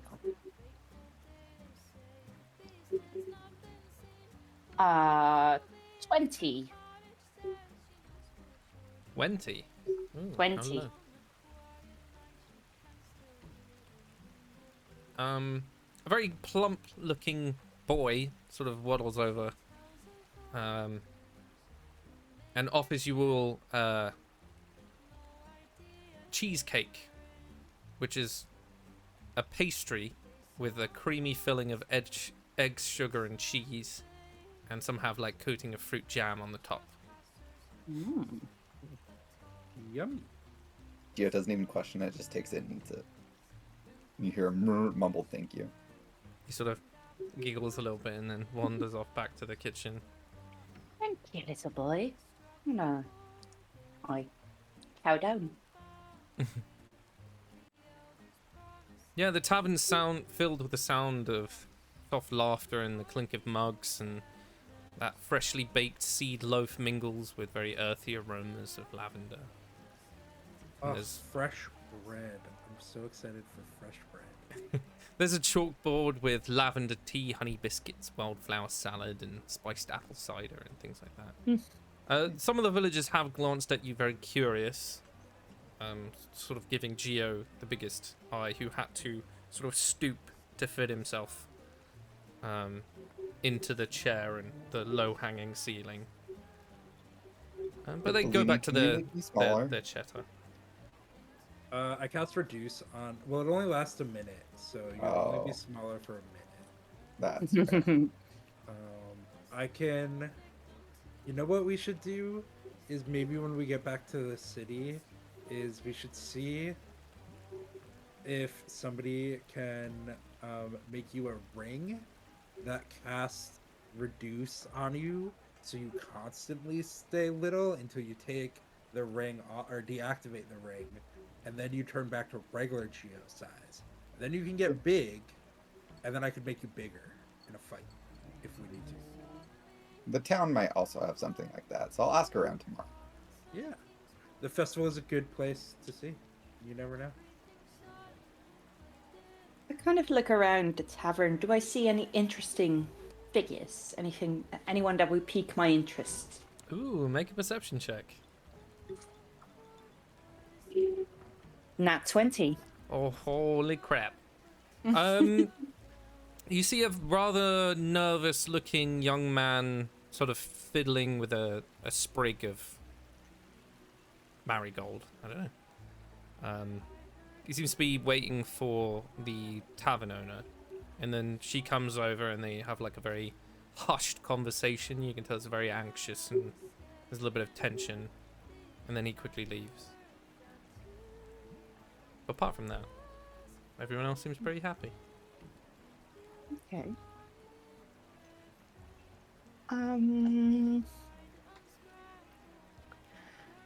I kind of look to the tavern owner. Did she receive that marigold from the boy? No. I thought it was maybe a love declaration, but Okay, well, I think I'll leave it be for now. I don't think it would be. It would be nice to look at, but I don't think it would be interesting enough to really investigate further upon. Fair enough. Can I look around? Is there anybody playing Three Dragon Ante in the tavern? No, they're not really gambling sort of folk. There's a very sort of young-looking halfling girl who's playing a lute, and that's about the only entertainment. I walk over. Does she have a little tip jar out or no? No. Well, I walk over to her and I slide her a silver piece, and I just say, "You play wonderfully," and then I walk away. She sort of smiles at halfway through the song. And then I go sit back at the table. And I look at the group and I say, "You guys want to play cards? And they won't get knocked over by the rocking of the cart? We Yeah. want to play?" Sounds good. I have Morrow perched on my shoulder, and I feed him a little bit of baby's breath, so little white flowers. And I pull out a deck of cards and we play Go Fish. But in this realm, it's Go Sea Monster. You see Morrow sort of hopping around on your shoulders, and the more Morrow is away from my shoulders, the more I'm winning. And the more you realize over time there is a telepathic connection, and I might be looking at your cards. F crawls off, like F is on my shell, and when Moro comes over, and when we realize, F goes and just goes with his little sack hands, goes and like waves one at him, and he gives him the what are you doing? Why are you cheating? Morrow is a really scary looking raven, but is really a coward. So, he flaps his wings, he's like, "Ah," and he retreats back to my shoulder. And suddenly I start losing a lot more. Amazing. My goal is for F and Moro to be friends.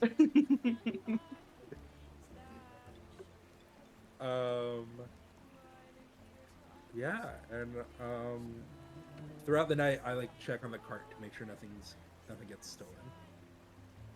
Cool. And then I guess we go to bed and get ready for the festival tomorrow. It's gonna be a party. I will introduce a small card game, which is you all take a d12, Yeah. and you roll it. And what you need to do is you bet depending on if you think yours is the highest or not. And you can also choose to steal if you think someone else has the highest. And the way you stop them from doing it is you have perception and deception rolls.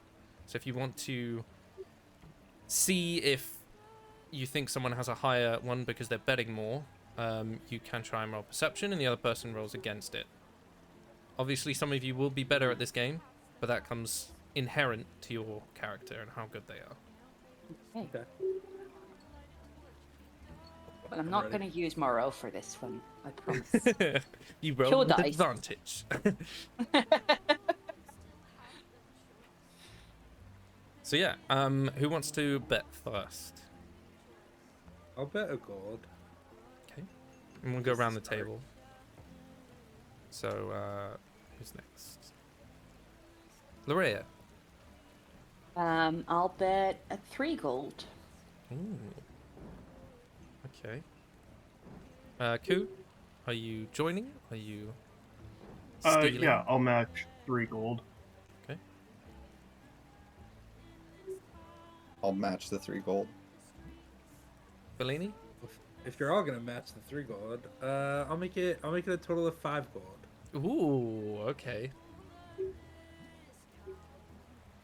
And how is that with stealing and deception, and what were the other options? So to steal, You want to roll perception on someone, and so you ask them if they have a high or low dice. If you want to deceive someone, and you could tell them you do have a high one because you have a low one and you want them to steal it, or the other way around, and then you roll deception. Okay. And then obviously you choose whether or not you want to steal, depending on their answer. Okay. I would like to check Bellini. I have a feeling you might have a high roll. Okay, so you roll perception, and Bellini Yep. roll deception. And you don't tell me what the results are for Bellini, but what did you roll for your perception? 8. Cool. Bellini, do you have a higher or low dice? I have a low dice. Oh. Okay. Well, in that case, I'll just match the 5 gold. Cool. So the bet is currently 5. Who do you want to join in? Yeah, I match. Okay. I Gio? match. Okay. So we've got one more round. Bellini?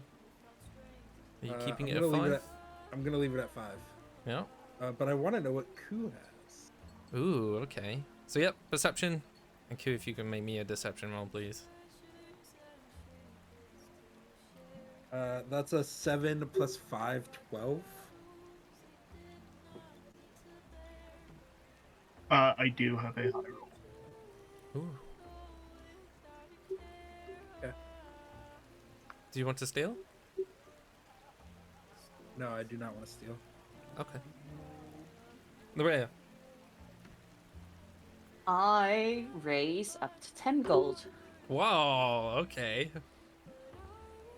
Q, current bet is 10. I match at 10. Cool. Gio? I match the 10. Bellini. I also matched the 10. Okay. So, Bellini, what is your dice roll? I have an 11 on the die. Holy fuck. Okay. Lerea? I had a 2. I was bluffing for life. Ah, no. Q, what'd you get? I had a 10. Okay. Gio? I also had a 10. Okay. Bellini, you receive a total of 30 extra gold. And establish yourself as the winner of this card game that I have not named, because I don't know what my DM told me it was. You can name the game. There you go. What's the name of the game? It's High Roll 12. Simple. I like it. There you go. Very nice. Shout out to Rain making us dice. Oh yeah. I wouldn't know what that's like. I'm sorry, No. like in It's almost done. I just need to fine. paint the numbers. I'm only winding you up. It's fine. It's fine. I'm sending you extra Oh. dice, by the way, because I've made yours like 10 times. I mean, there's no complaints here. There you go. And you So, yeah, guys I am- all I retire have to used that 30 gold to buy supplies for the road. you take that time late on, and it's sort of, you will have that cheerful time of playing cards and finally get to relax, and this beautiful, very cozy but equally very charming atmosphere, and play into maybe a little bit later into the night, and everything picks up, and you notice that this village, they love to drink mainly, and be merry, and there's a little bit of dancing, and you will retire to the inn afterwards. Just before I go to bed, I remember what I read about the locket in my hand, and that it speaks dark truths. But as far as I know, I haven't heard anything yet. So I remove the glove that I now permanently wear, and I kind of bring it close to me, and I whisper, "Tell me your secrets." And then I cover it up again to go back to bed.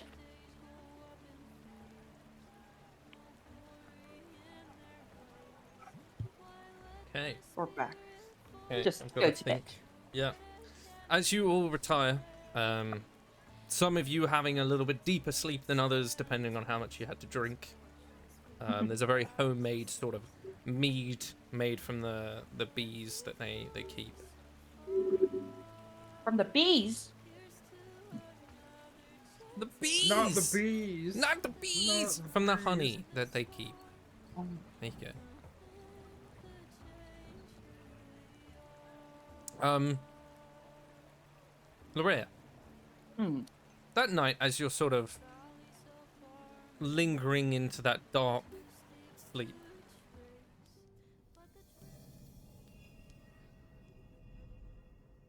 you have a vision of this landscape of oily smoke and like a dark horizon of endless space. You see a couple of flickering silhouettes lit in the distance. Perhaps some people you do recognize from failure or betrayal or lost moments you try and think of when you're asleep. And there's a dark sort of echoing hum around it.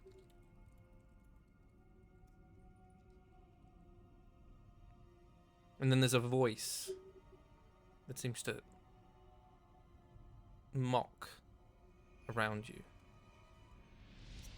Almost led by these silver tendrils that come rising out.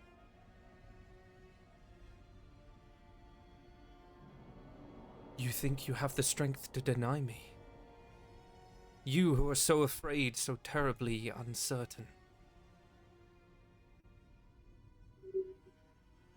What do you want?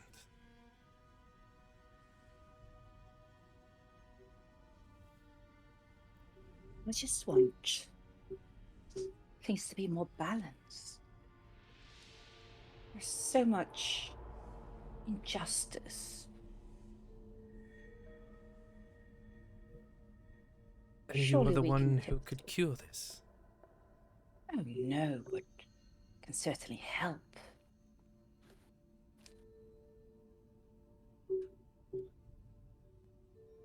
A lot of things are beyond my control, but you know, sometimes just a couple extra grains of sand will tip the scales.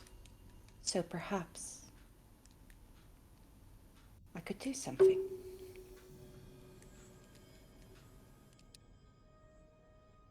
There's a ripple through the smoke. Almost you accepting a part of this key in, inviting it. And for several heartbeats, there's only that silence, and then there's a low rumble, like thunder. And there's a hiss, almost like a serpent-esque, scaly sound as it talks again.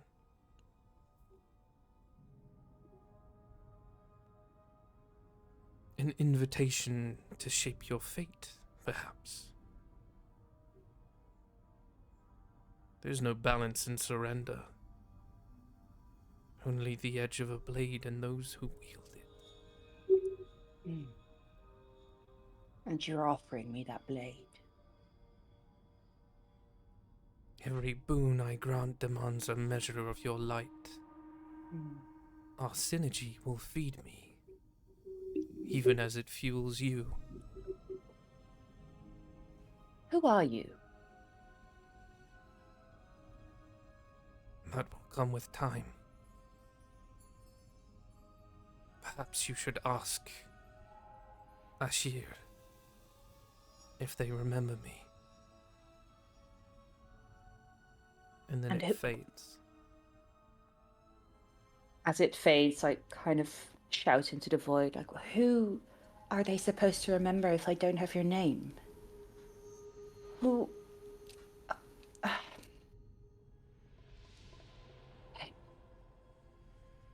As with most things, you're left with a sense of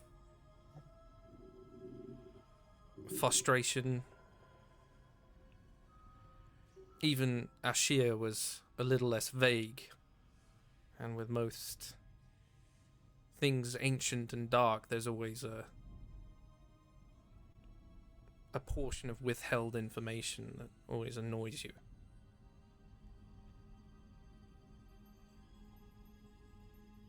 You get the sense that you have an option to embrace whatever power lies within the locket. But you definitely have a question to ask your friend in terms of guidance or perhaps illumination on the matter. And you sort of slowly drift back into a deep sleep.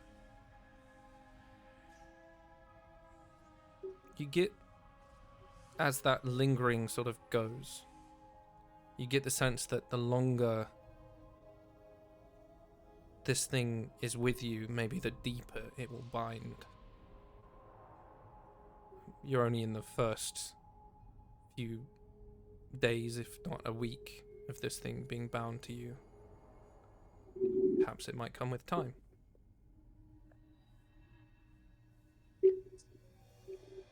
And that's where we're going to end, with everyone having a quite merry end to the evening, apart from Lerea, whose edgelordness continues. And we'll catch up next week. Are we all here next week? Your hand up if you're here. I am. I should be.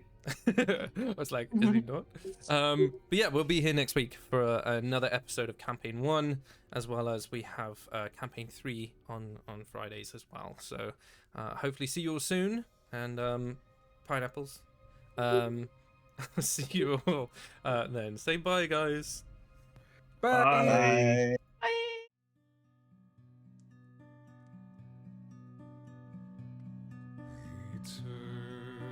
Eternity's a gift, they say, to never cross the veil.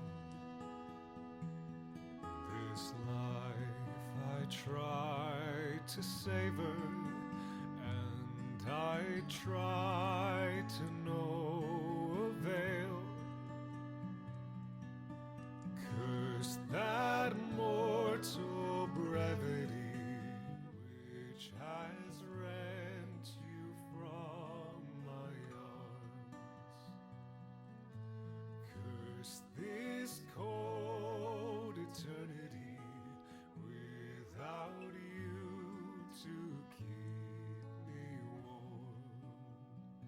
Your never-ending elegy is a ballad with no melody, as empty as I. Now you've passed me by, a blessing